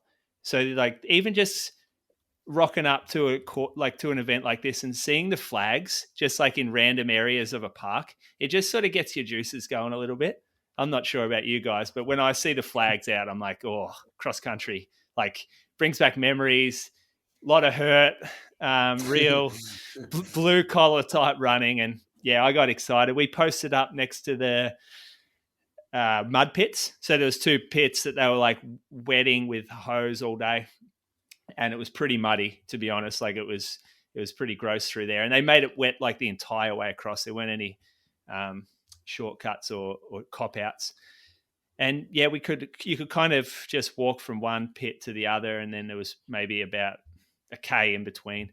I really enjoyed it. So I got there to watch the men went off first. And yeah, it was a pretty good race. The men's went out a little slower, I would say, based on the big group that was still there. Even till about 6K, the group was still pretty tight, pretty solid. A shame Ed Marks was injured. He was going to be the standout. I was actually really looking forward to watch him race. Like he is kind of the domestic superstar at the moment, and I was a bit disappointed to learn he wouldn't be out there. But it did mean that the race got more competitive, and it brought a few guys probably up from maybe the second pack into the front pack, just because it wasn't as aggressive. So it created a good atmosphere for watching. And yeah, the pack was led at times by Matt Buckle, Aiden Felton. Oh, my boy. Cam's training partner. Cam, yeah, he was going pretty good up there. Why does he run? I was watching. Why does he run for a Vic club? He's from Melbourne. So he just lives in Canberra. Yeah, he's up here for uni, or down here for uni. Yeah. Gotcha. All right. Yeah, so he was doing pretty well up the front there. Then Zach Faccioni, he sort of come almost out of nowhere. Like there was a bit of a break, and he held back, and he just decided to slowly creep his way up. And then once it's weird seeing someone not cover a move and then just all of a sudden just put guys to the sword. Yeah, dominate. Yeah, I wonder if it was a conscious decision to do that, or if he just was feeling bad at the time. Yeah, it's interesting. Because like at one point we were watching and he was sort of off the back, and then the next time they came around, he was off the front. A bit like Andy at Gold Coast Half the last couple of years, where it's like there's been a move made, but he doesn't go with it, and then he's in front with 500 to go. Yeah. Well, so he did run 13:20. Did he break 13:20 over in Europe this season? 13:24, I think. Yeah, so no one else in that field is running those kind of times. Well, that's why it would have been interesting to see Ed Marks. Yeah. I reckon Ed Marks dusts him, to be honest, based on his season so far. Yeah. I think Ed's more of like a 10K cross-country kind of guy, whereas Zach's probably a 3K, 5K guy, naturally. Although I think Zach's going to be really good on the roads eventually. Yeah. Well, Zach was the only professional athlete in that field too.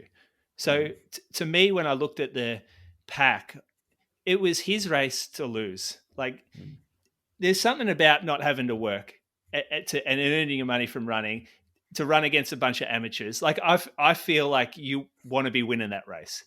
That 100%. Yeah. I don't understand. Like I've never been in that position, but as an amateur, I would be okay getting beaten by the professional in the field. Aiden was very impressive, Moose. Like, this is a guy that no one was talking about 12 months ago. I know, Croaks, you've brought him up a few times up there with your long runs, but like he stuck with the moves that Buckle was making, and then when Zach went past, also stuck with those ones. He's had a good year, Aiden, and like I know there was talk in the week or two leading up. There's a Strava segment up Mount Stromlo. It's how far is it, Cam? It's like 3.6, I think. Was it 3.6? 3.6, yeah. Yeah. And so the record pre-Strava days was held by Mizan Mahari, who holds the Australian under 25K record and competed at the 2000 Olympics. And Aiden broke that record, I believe. So he's at the top of that Strava now in the lead up to National Cross. So he's obviously in... He ran 30 seconds quicker than when I ran up it last year. I was running pretty hard. Yeah. But, yeah. One to watch. It's been happening up in Canberra. That 6 months ago, I think is very much on our radar now. Great guy too. Yeah, very good bloke. He had some good jokes on our Instagram today as well. It's actually the exact same joke that Cam's made in the past, Croaks. Well, they did run together today. Like I did last time when you were on here. Yeah. Oh, okay. Anyway, keep going, Moose. Women's race? Women's, yeah. So this one was a little bit more strung out, even just on that the first lap. Bronte Oates, she was probably the favourite coming into this event just after her City to Surf that we saw. And she busted them open pretty early, decided to do it off the front. I reckon she had the gap. Like she put this gap on in the first 2 laps and it probably just stayed like that. I'm not sure she extended it. So she ended up, I didn't say Matt Buckle was third in this race either. So I should say that because he had a good run there. Bronte Oates, yep. So she was first in 34.44 and then Jenny Blundell won the second pack, which she's run 35.04. Georgia Hansen 35.30 and the one Ruby Smee was in that pack as well. So Ruby Smee was sort of the fourth place, and that was a really good little race to watch because they went through good patches, and Ruby was on the front of that pack for a fair while. Funny, like I went to the finish line here with 100 meters to go in the race, and I've never met Jenny before, and she's coming around the corner so she's got a fair gap here now on Georgia. She knew she was second, but she looks over and she sees me and I'm like, oh, I've never met her before. So I think I'll probably just clap for her. And she goes, big smile just breaks out on her face and goes, hey, I know you. And I'm like, you're 100 meters away from coming second at National Cross and you're looking into the crowd, like talking to people. Made Moose's day, I'm sure. That was my you're going to love that. Did she say you're Moose? Did she say, I know you? No. She probably had no idea who I was, but she's hallucinating. Somehow recognized the face. But yeah, no, that was my highlight of the weekend for sure. We need to do some research there, Croaks. We're talking about Olympian Jenny Blundell. Yeah. Rio Olympics. 2-time Olympian, I think.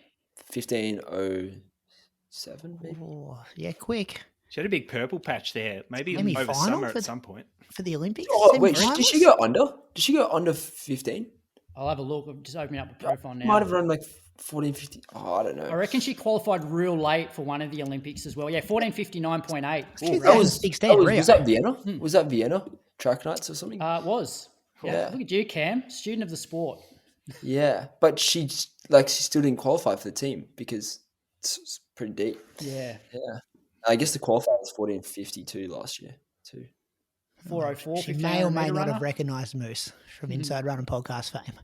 We're not sure. We'll check in. I love how Moose got me confused with someone.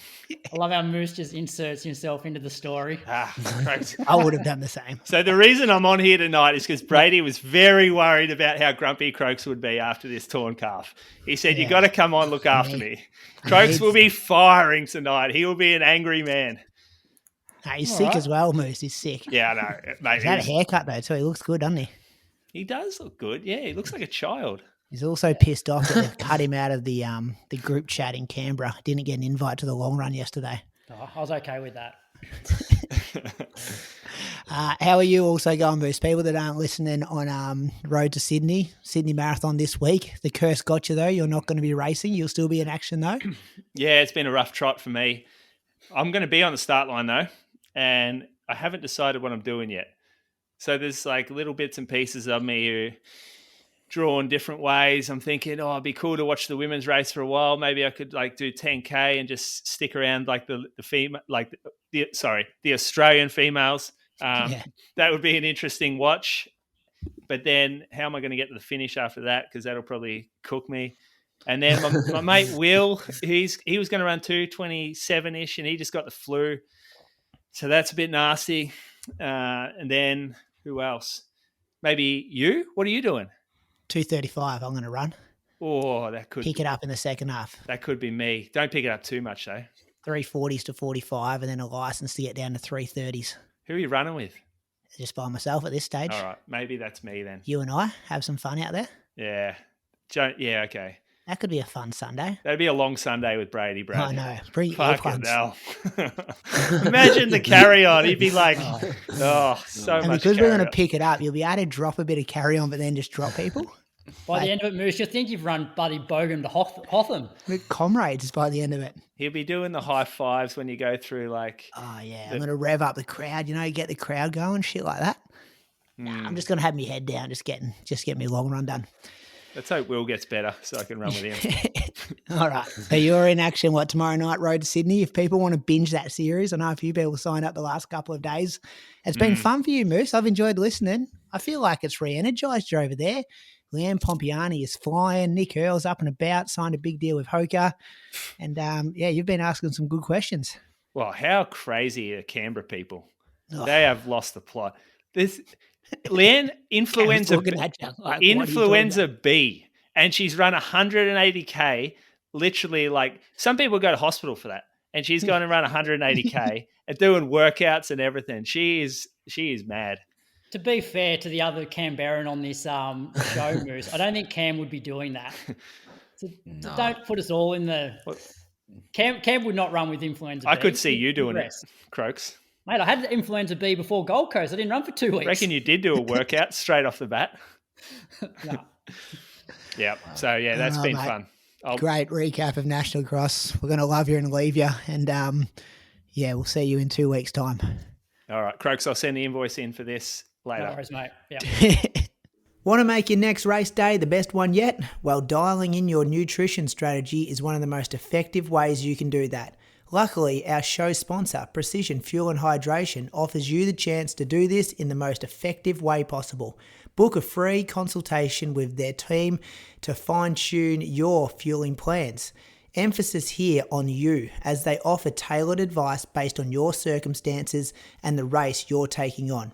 They're there to help you achieve your goals all year long, and as mentioned, this service is free of charge and a great opportunity to ask them any questions you may have about fueling and hydrating for your race.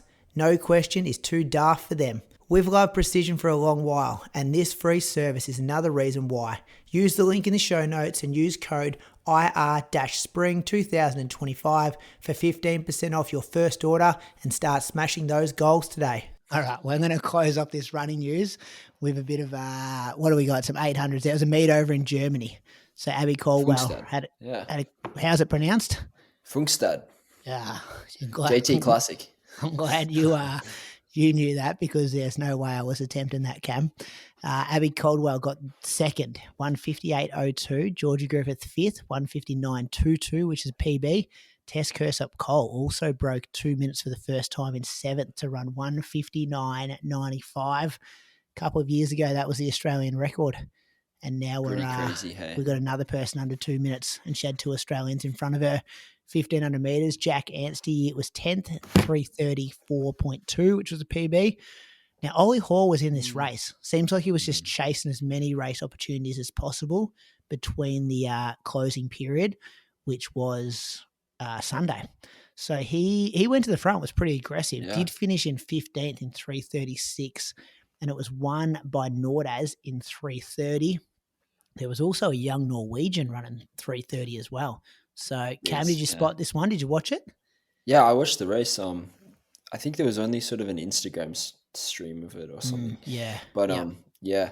Ollie was to the front, and then kind of I guess just faded. The Norwegian guy like really took it on, and I mean like he must have been running at 3:28 pace, and then blew up in the last 50 and ran 3:30. So it's not a bad way to run it. And like I mean, Nave got gapped by maybe 10 meters and just caught him in the last 2 meters really. So it's a pretty good race to watch actually.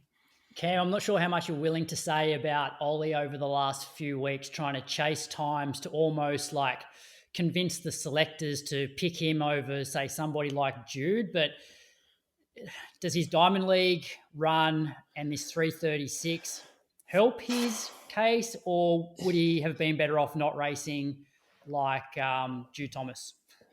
Yeah, I mean, the tricky part is like, what really is the criteria now? Like, who do they pick?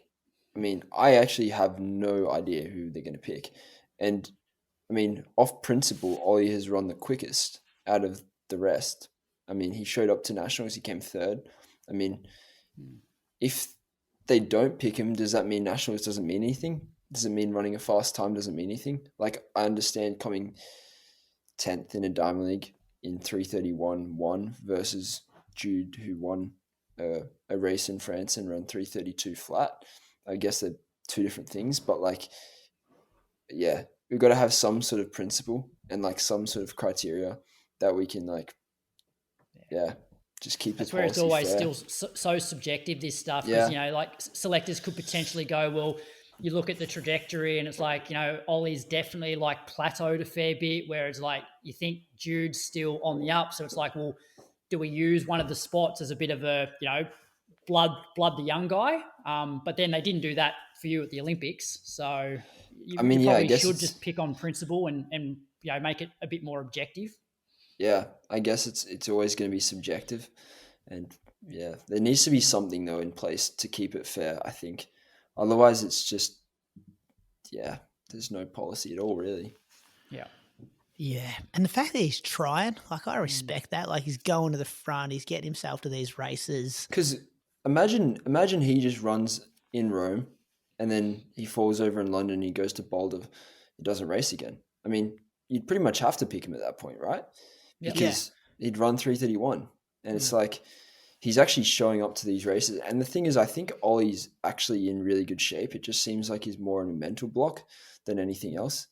Like he's run 3:31. He's not in bad shape. Yeah. Well, I actually thought the race that you had against him, that was actually, although the time doesn't look great, the fact that he went with the pacer, was on his own for a long way, and he got run down a little bit, but he didn't finish that far behind you, so he actually held it together quite well. Yeah, his last 200 was pretty good.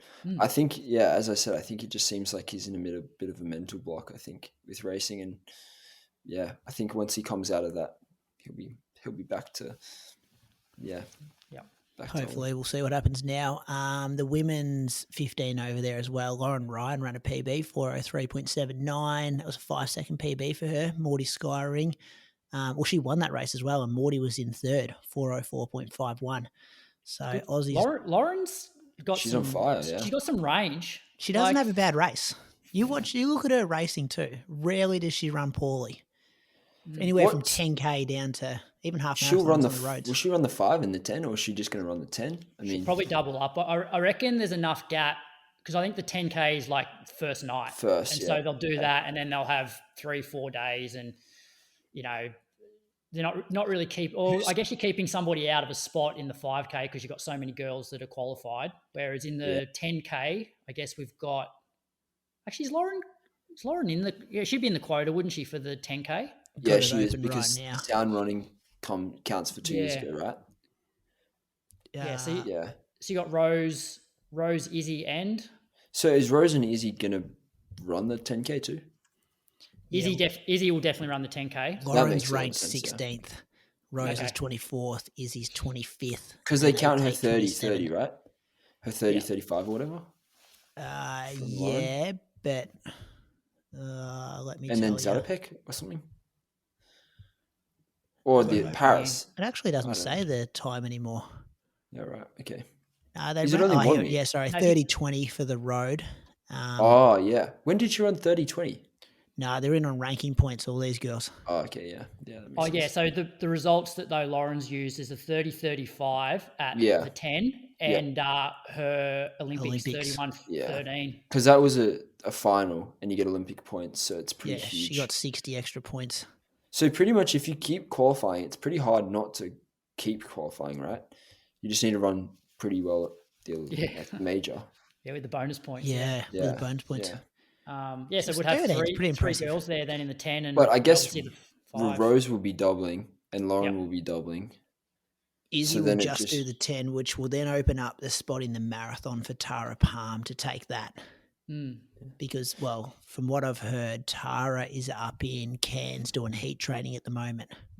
So I'd say that's being communicated that just has to wait till Izzy gets announced in the 10K.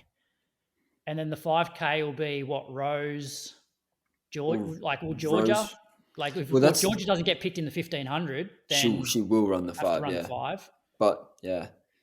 I think a 5's good for her with her closing speed. Like Yeah, she could I make think the final. she could definitely make the final.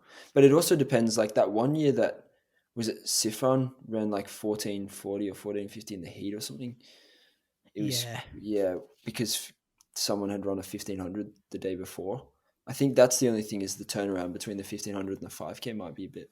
Yeah, I think I think the 5K heats are like the morning after the 15 final. Final, yeah. I mean, that's Georgia's only event. That'd be great. Rocking up the against interesting these thing is, like, 1500 meter ladies, tied legs. Who will they pick? Well, then they'd have to pick Lauren, right? And then Linden would be next, I guess. Yeah. But Linden, Linden maybe just focus on the 1500. Yeah. The weird thing is, like, Linden could be a very, very good 5K runner, and Georgia could be a very, very good 1500. Like, they could do either event, really. And I think just one of them just picking an event and sticking to it, I think that's going to be the best way to go. Well, last time we had Linden on, she was not a fan of the 5K at all. Yeah, I don't think much changed. Yeah. But, yeah. It's going to be a strong team. And I'm hoping, talking about men's 5K now, Jackson Sharp ran 13:14 to finish second in a 5K in Norway. And with the period now ended, Seth O'Donnell is in the quota. Yeah, that's good news because he was traveling around everywhere trying to run fast times, and he's 41 of 42 positions at the moment. Yeah. So that can only get better for him, can't it? Yeah. I mean, there'll be scratches. Federations don't send people, and I mean, I was looking at the rankings, and there should be at least 2 or 3 scratches, you'd think, because even like Oboya, I think, is even in the rankings, and there's people that are in the rankings that will scratch. That's going to be good. Yeah. That's the running news. Thanks to Axel Coffee for this week's running news. Jump on for 50% off, a huge discount there until the end of August. Head over to axelcoffee.com.au and use the code IRP50 at checkout. And also, if you're in Sydney this week, team from Axel Coffee, we're pairing up with our friends Ernie Old to do a pop-up shop run. Check out their socials for more details. Whispers that I just used one, Tara Palm for the World Championships team marathon, I reckon. That's what she's doing in Cairns. Also, seen some stuff like media around Reese Edwards and Moose, both doing Sydney Marathon in the elite fields. They're not doing it, those two. They got lines through their names. So if you're getting excited about seeing Reese Edwards or Moose in the lead pack on Sunday morning, you're not going to see them there. So that's that. Listener question, Croaks. Let's get this show finished up. We've got to let Cam go to bed. All right. This episode's listener question is proudly brought to you by Precision Fuel and Hydration. And the question is there a right way to do strides, and are they really important? And that question comes in from Peachy42.2 on Instagram. Well, Cam, you're the middle distance star here and should be doing strides. How do you do them? Are they important? I think definitely very important. I do them twice a week.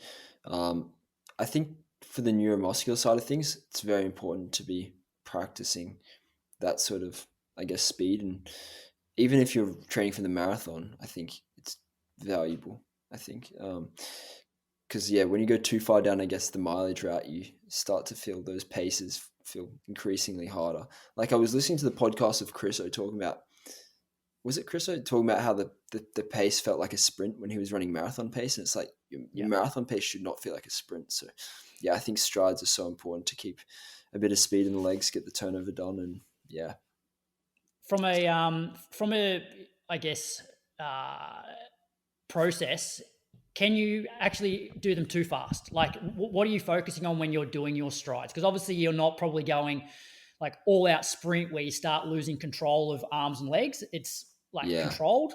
Yeah, it's controlled, but it's fast, I guess. Like the goal is to actually, for me, the goal is to try and get faster.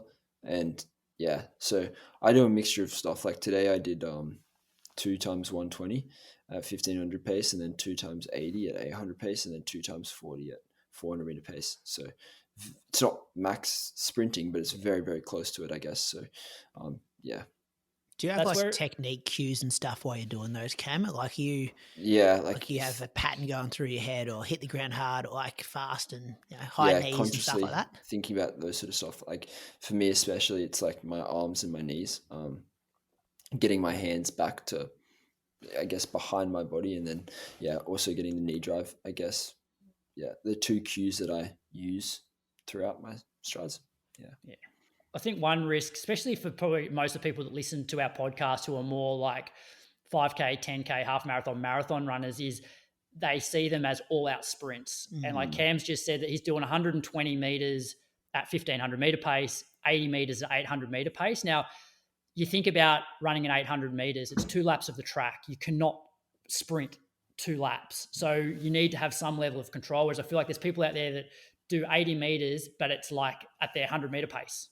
And like it's too quick. So you still want some level of control. I reckon you got to like use a running start. I have 15 meters or 10 meters for every rep that I do in terms of speed. So I'm not just going and starting and running as fast as I can. And hopefully that should minimize the risk of injuries, I guess, acutely. And what sort of recovery do you have between your strides? Literally 2-3 minutes. I mean, the goal, is within the rep, I guess. So, that's what I'm trying to get, that stimulus. So 3 minutes recovery. It's kind of like whatever you need to produce the quality, isn't it? Like it's not a workout where it's like, don't let your heart rate drop. It's not a fart. Like it's like we want quality here. So if it's 2 minutes you need, or walk back what you need, like, and do you progress into them, Cam? So like your last one probably the quickest one? Yeah, that's why I start at the 1500 pace. So progressively I'm getting warmer, especially when I'm in Canberra, like it's cold today. So progressively I'm getting a little bit warmer and I'm running a little bit quicker. But 400 pace it's not crazy. I mean, it's probably, I try and work off like 55s and then like 52s and then like 50 odds, 48s for the 400s. Yeah, I think I've said over the last couple of weeks while I was doing that plyometrics as well, like this is that you use it or you lose it kind of thing. And a lot of our listeners maybe in those slow twitch events, getting this back into your week is a great thing to make marathon or half marathon pace feel easier. And it takes a couple of weeks as well, I find. Like once I introduce strides, how I'm doing them in week 4 is so much better than how I'm doing them in week 1. Feel like a bit of a baby giraffe the first week where you're like, oh, I haven't moved this fast for a while, but then stick to it for 2 or 3 weeks and you're so much more efficient. And then once you do go back to your workout at threshold or marathon pace, it's like, you've got those other gears there. So that one feels so much more comfortable. I think they're almost, beneficial to keep, all year round, no matter what you're doing. Like I pretty much put the same emphasis on like a gym session or just a normal workout as my strides. And short hills, like 10-second hills. Yeah, 10-second hills. I guess they're the other thing that you can do instead of strides or instead of speed, so to speak. And I guess just from a safety point of view, like if you haven't done them for ages or you haven't done them ever, like don't go gung ho all out. Like just start off. Like don't do too many reps initially. Like start off with like 4 of them or something, and even just start off at 3K pace sort of thing, and just let your body adapt and get faster each week, and then add reps as you go. Because you always feel good when you're doing them, and then the next day when you wake up, you're a little bit sore, and you don't know what hits you. A bit. Yeah. And even like I'll often pick like a power pole out the front of my house and be like, right, from this power pole to that power pole, I want to like progress into it, and then I want to smack from that power pole to the next one. Like, don't jump off the line thinking you gout. Yeah, like you gotta exactly. you gotta progress into it. Good work, fellas. Thanks for the question. Peachy 42.2 from that handle. I assume you're a marathon runner who's hopefully now going to put strides into your program. Thanks to Precision Fuel and Hydration, visit precisionhydration.com and use the code IR-SPRING 2025 for 15% off your first order. What's coming up, Croaks? We're going to Sydney. Nike haven't got you in Sydney at all, Cam, or are you going to Cairns? Yeah, I'm going to Cairns on Sunday. I was actually thinking about coming up and watching it just for something to do. I think it'd be a pretty good event. I'm keen to see the results of particularly the Australian races, I guess, within the races. If that makes sense. Yeah. I'm also interested in like the hype of a world marathon major being in Australia.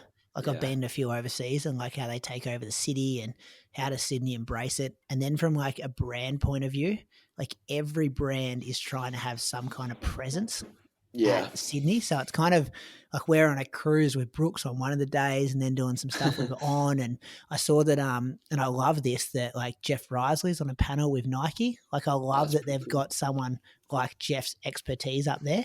They're not just going for like the whiz bang influencer of 2025. Like is he 4 or 5-time Olympian? 5? 4? 5 or 4? 4, I think. I think it's 4. I think it's 4, shit, I hope we get that right. He's going to let us know if we didn't. But yeah, so like it's fascinating to see because the old shakeout run has been like done to death. So I feel like the brands have got to be more innovative and do different things. So we are on the harbour, Croaks, Thursday night. We're going to record a Sydney Marathon preview event live on the boat as well, which is going to be released Thursday night for listeners. We're going to pull some names out of the hat. Whoever you pull out of the hat, Croaks, that's who you've got to argue, debate why they're going to be the first Australian across the line. So it's going to be a bit of fun. Got a special guest coming in as well. How many names are in the hat? 3. We'll have 3 females, and then I think we'll have 2 males, and the third person will get the field. Okay. Do you reckon, Croaks? Someone gets Brett, someone gets Liam, someone gets the debut guys, I'm saying, with talking marks, with have to who's not really debuting. Yeah, I guess that's fair. That's fair. We'll work it out anyway. Sam. Who else is there? Have to, Sam, and Tommy Cano. Liam Adams. Yeah. Brett Robinson. Brett's been training well. Anyway, we'll talk about all this on Thursday night on the water. You'll be able to listen to this. Yeah. Bit of a form guide. And then also we're doing an event with On. So that is the Friday night Croaks. I think there's only about 15 or 20 tickets left of that, like a panel discussion about running culture and the role running media plays, which will be good fun. I'm looking forward to not hosting it too. It's going to be good doing a live show that we don't have to host. People are just going to pepper us with questions. And then on the Sunday, we're teaming up with Better Beer.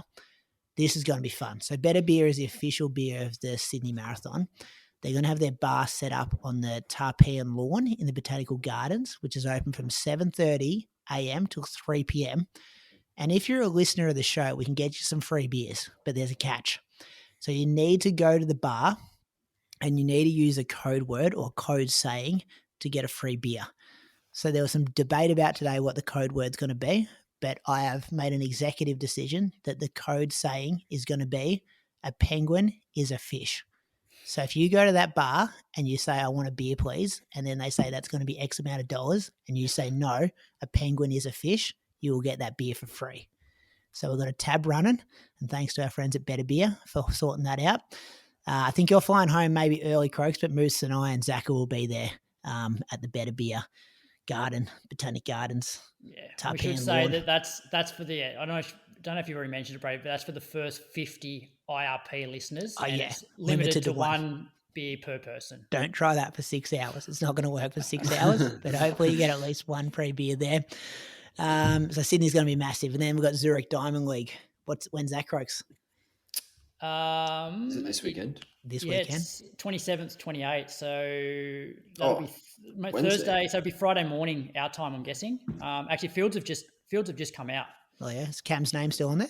No, it's not. So you got Manager's done the job. You got 2 chariots, Habs, Nathaniel Koech, Laros, Nader, Nordas, Nagoose. Pretty good. From an Australian point of view, we've got in the 3K Rose Davies and Georgia Griffith. We've got Sarah Billings in the women's 800. Guessing we've got Linden Hall and Jess Hull in the 1500. They're the main ones, I think. Oh, good. What a weekend of running. It's going to be so good. And then, to close out the show, you're going to hear some audio shortly. I caught up with Len Johnson today. He has got a new book. He's published this with Brian Lenton. Well, Brian Lenton's published it. I think Brian's up in Canberra, Croaks. Got a big history of writing books over the years. He goes into a bit of detail about Brian. Yeah, I reckon I've met him. I met him years and years ago. I reckon I was probably having a coffee with Dick, actually, and because Dick would obviously know him. He's in Monica. But yeah, I don't really know him personally. Yeah, so Brian Lenton, Len Johnson, John Gilbert, and Anne Lord have contributed together on this one. Past Champions and Changing Times is the title of their new book, and it profiles. Cam, you're in there. Profiles, really? So it goes through. I sent you through the front cover today, Croaks. Did you see the front cover? Yep. They go through. They kind of profile pretty much like legends of Australian distance running, past, present, and future. So. The front cover is really cool because it's got like different. The top ones are like the black and white photos, and then the middle row is like the generation I grew up on, like the Mottram, Benita, Willis, the Monaghetti kind of people, and then they've got all these like young stars. Well, some of them aren't that young. Okay, bottom right. Bottom's there. Andy Buchanan. I think there's a chapter on each person. Like goes into a bit of a profile on you. So that's good. So there's details about how you can get that book and, all those things there. Cam, a massitive thanks for giving up 2 hours on your Monday night to talk shit about running with Croaks and I. We really appreciate it. I know the listeners will love it. And, we've got so many people in your corner rooting for you for, world champs coming up in a few weeks' time. Thank you. Should be good. Yeah. Enjoy Cairns and the training camp up there as well. A bit of warmth. Yeah, I'm looking forward to escaping this cold weather. I've only been back, 5 days, but yeah. Yeah, 5-day winter's probably nothing to complain about. Yeah. Do you go straight from Cairns to Tokyo? Yeah, so I'll be there from the 31st to the 9th, and then from there I fly straight into Tokyo. Yep. And I think everyone's in the same hotel. Is in all countries, but I don't know. Everyone. Yeah, and, massive hotel. After Tokyo, is that end of season for you? You're going to have bit of a break, or you're going to kick on? Yeah, I mean that will be the end of the season. So I'll just get back into some jogging, some sessions when I feel it is appropriate. So it won't be too long off though. Awesome, Croaks. I'll see you in Sydney when you're going up. Heading up on Thursday morning. So. I'll see you down at Circular Quay. But just want to give a quick plug, Brady, there's a night of 5K races here in Canberra on Friday, the 5th of September, out at Stromlo on the Crick course. So there's like 7 paced races ranging from 17:30 for 5K all the way down to 40 minutes. And they're going to be paced by the likes of Michael Roger, Sean Crichton and Marty Dent. There's also a kids 1K race. So if you want to sign up for that, it's there's a Facebook page called Friday Night Lights, Night of PBs. There we go. If you're in Canberra, Dream Team, pacing teams as well. It's a very fast course. Big names. Yeah, it's like a figure 8 or something, isn't it? No, it looks like a penis. Cock and balls. That's I knew it had some kind of shape about it. Yeah. All right, if you want to go fast 5K around the cock and balls, you can do that in Canberra, September 5th, Croaks. Yep. All right. Thanks, boys. It's been a lovely show. See you next time. Thanks, Cam. All right. Thank you.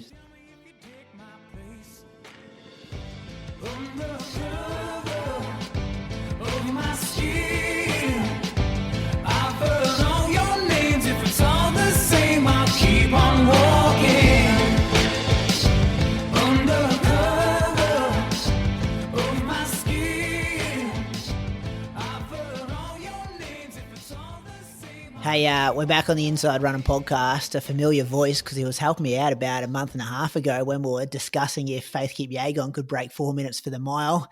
Got some news about a new book today, though. Len Johnson, welcome back to the Inside Running podcast. Thanks, Brady. Pleasure to be here. What's happening, Len? Well, on Saturday this week, we're launching a book called Past Champions and Changing Times with my friend from Canberra, Brian Lenton, who whose name you may have heard over the years, but I'm not sure our younger listeners will have, and John Gilbert. The three of us have put together a book, and it's sort of a compendium.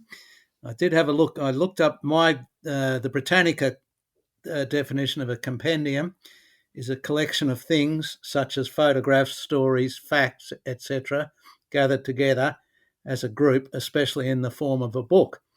Well, if we're a bit generous in interpretation of facts, that's probably what this is, a compendium of the last, well, almost 70 years of middle distance and long distance running in Australia. Yeah, I'm looking at the front cover now. So the top line, we got some black and white photos. You'll have to help me out with some of these people. Hold it out, up. Yep. So the top one is, well, left to right. I'm not sure how you're looking at it, but it's John Landy on one side, Dixie Willis, who set and held world records in the 880 yards and won the Commonwealth Games 880 in Perth in 62. Herb Elliott and Charlene Rendina with Judy Pollock just behind her. And Charlene held the 800-metre world record. No, not world record. The 800-metre Australian record for almost 50 years until Catriona Bisset broke it. And now Claudia Hollingsworth's broken it again. And then we've got the middle rung, which is sort of the middle-aged, could we call them champions? This is my generation. This is who I grew up. Yeah, well, I'm sort of in this generation. I was still running and doing okay, but so we've got Buster, we've got Benita, we've got Deke, and I was there when that photo was taken in the stands. We've got Lisa on Deaky, and so that would have to be Mona on the other side. So they're the middle, and then we go down to, and these are fittingly in the best. These are the best reproduction photos. I won't try and name all the names, but that's pretty well everyone else who gets a prominent mention or profile in the book. So, the likes of Stewie, Jess Hull, Georgia Griffith, Linden Hall, Andy Buchanan, Kat Bisset, Claudia Hollingsworth, Cam Myers, the Milers, I guess, Ollie Hoare. Yep. So I'm not sure why Andy got a picture on his own. Perhaps his agent insisted that he, a separate image. I don't know. But he's not that sort of bloke, I don't think, is he? No, I don't think so. But he is he's there because of his marathon, though. So maybe because he's a road guy and the rest of them are track people. Maybe he blasted them all out of existence, yeah.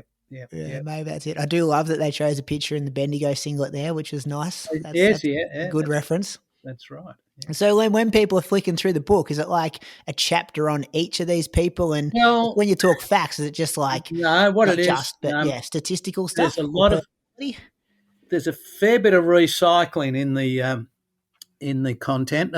Brian did a lot of just to fill you in on Brian Lenton. Brian, school teacher in Canberra. I think he started writing basically by getting a list of runners together of varying standards, sent them all a handwritten letter saying, can you give me somewhere between 1,000 and 1,500 words on your training and your running, and published that as Distance Running in Australia.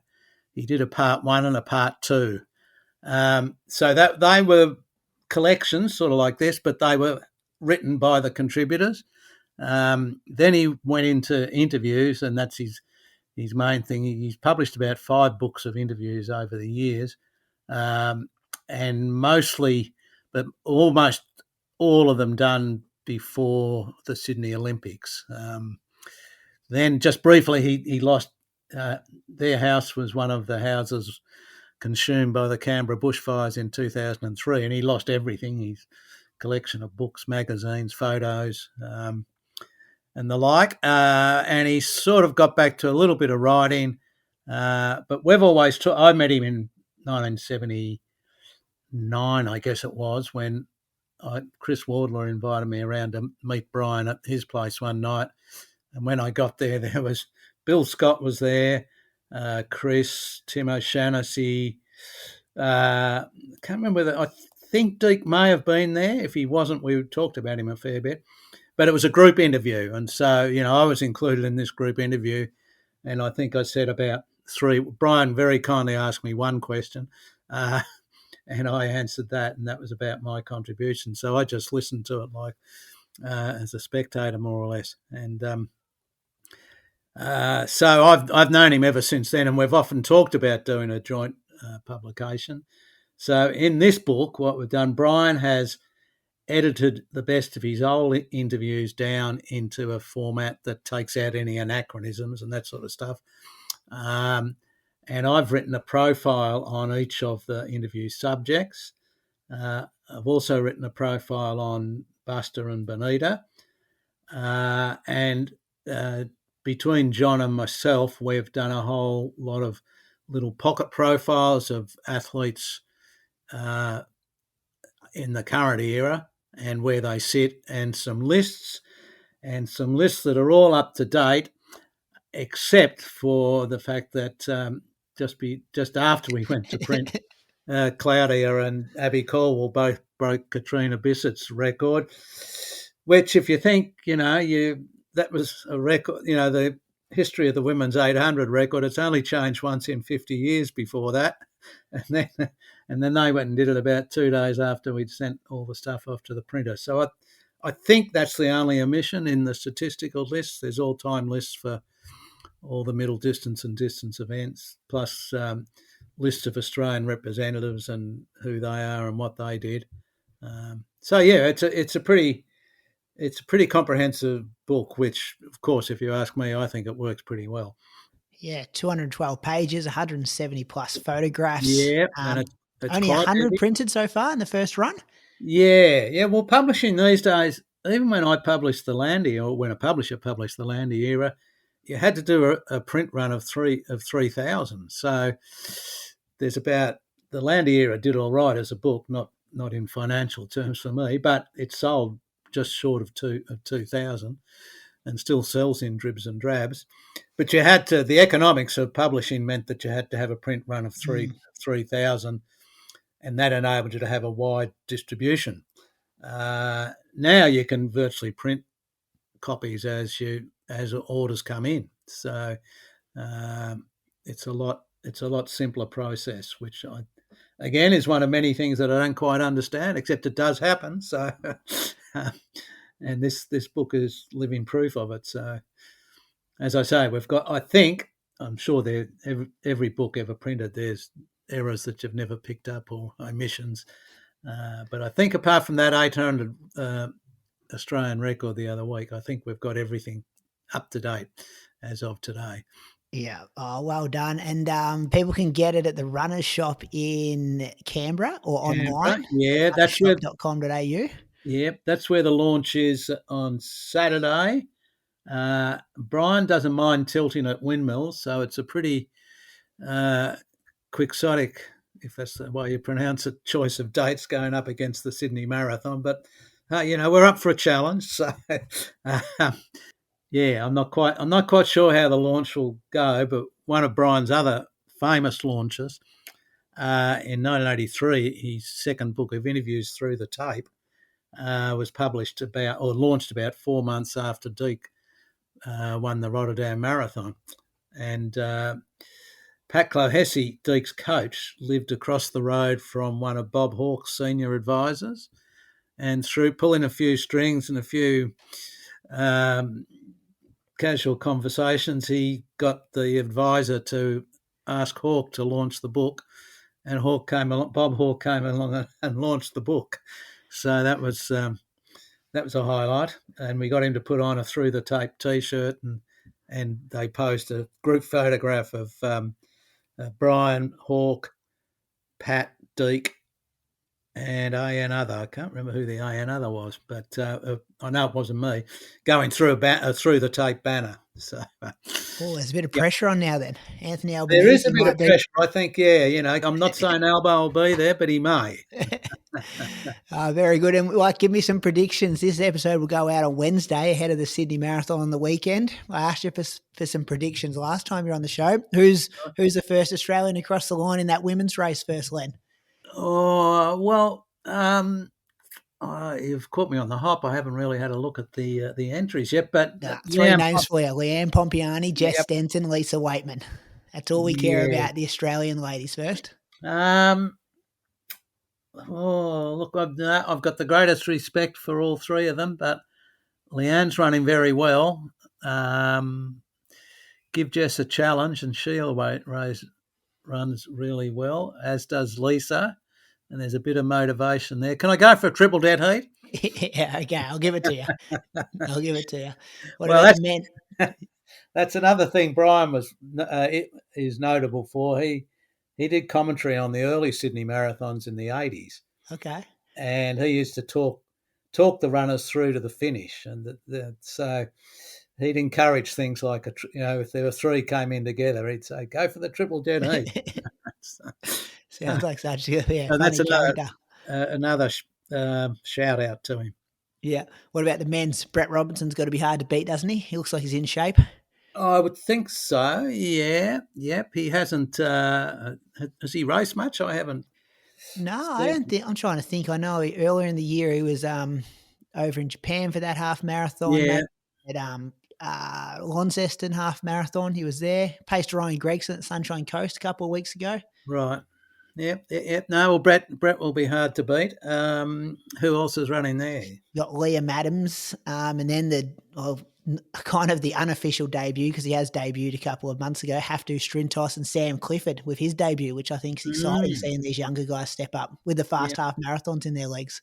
Yeah. Well, with due respect to the Sydney Marathon, it may not have been important enough for Liam to run really well, but Liam's one of my particular favourite athletes because the wholehearted way he attacks everything. But I think out of those four, if Brett's in good shape, I mean, his versatility, he's got speed, a bit of speed, not that it'll come down to a sprint finish, but he's so good over so many distances, I think he's got to be respected, and he's the number one seed. Yeah. Yep, no, it should be massive for running in Australia. So listeners, that's past champions and changing times. Only 100 copies in this first run, but I'm sure thousands and thousands of hours have been put into it. If there's 1,000 orders, there'll be 1,000 copies printed, I can assure you. So, did I say 1,000 copies? No, you said 100. 100, but we can make it 1,000 if there's more orders. And with this modern publishing technique, we can expand it to fill orders. It'd be a perfect Christmas gift as well, wouldn't it, Len? Get organised early. Yeah. Maybe, if you want to get a compendium of books, you could throw in a Landy era as well. Shameless self-promotion there. Running books are great.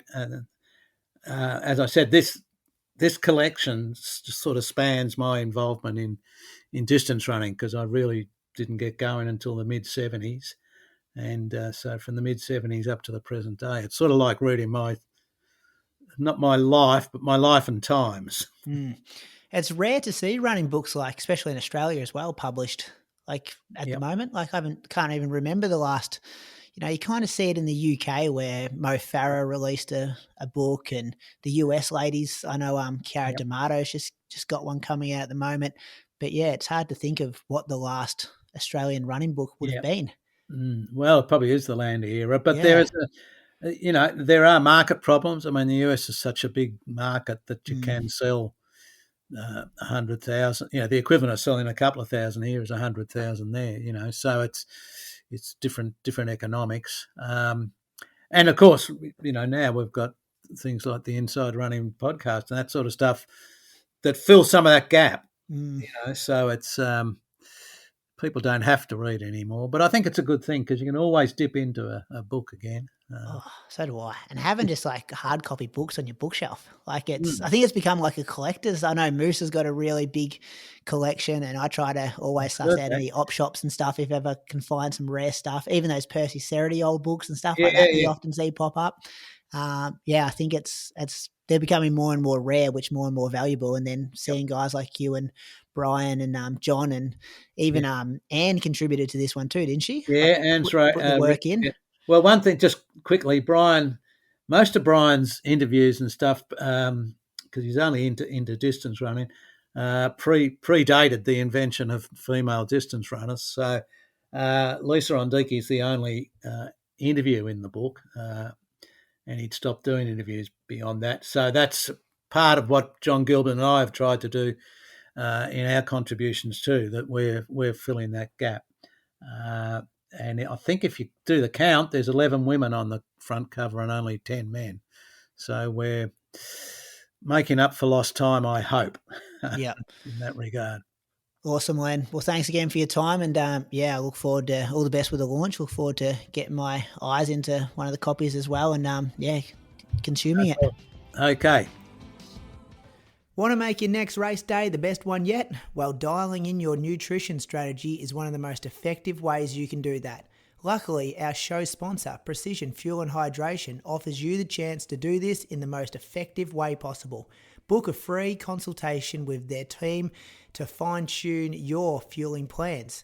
Emphasis here on you, as they offer tailored advice based on your circumstances and the race you're taking on. They're there to help you achieve your goals all year long, and as mentioned, this service is free of charge and a great opportunity to ask them any questions you may have about fueling and hydrating for your race.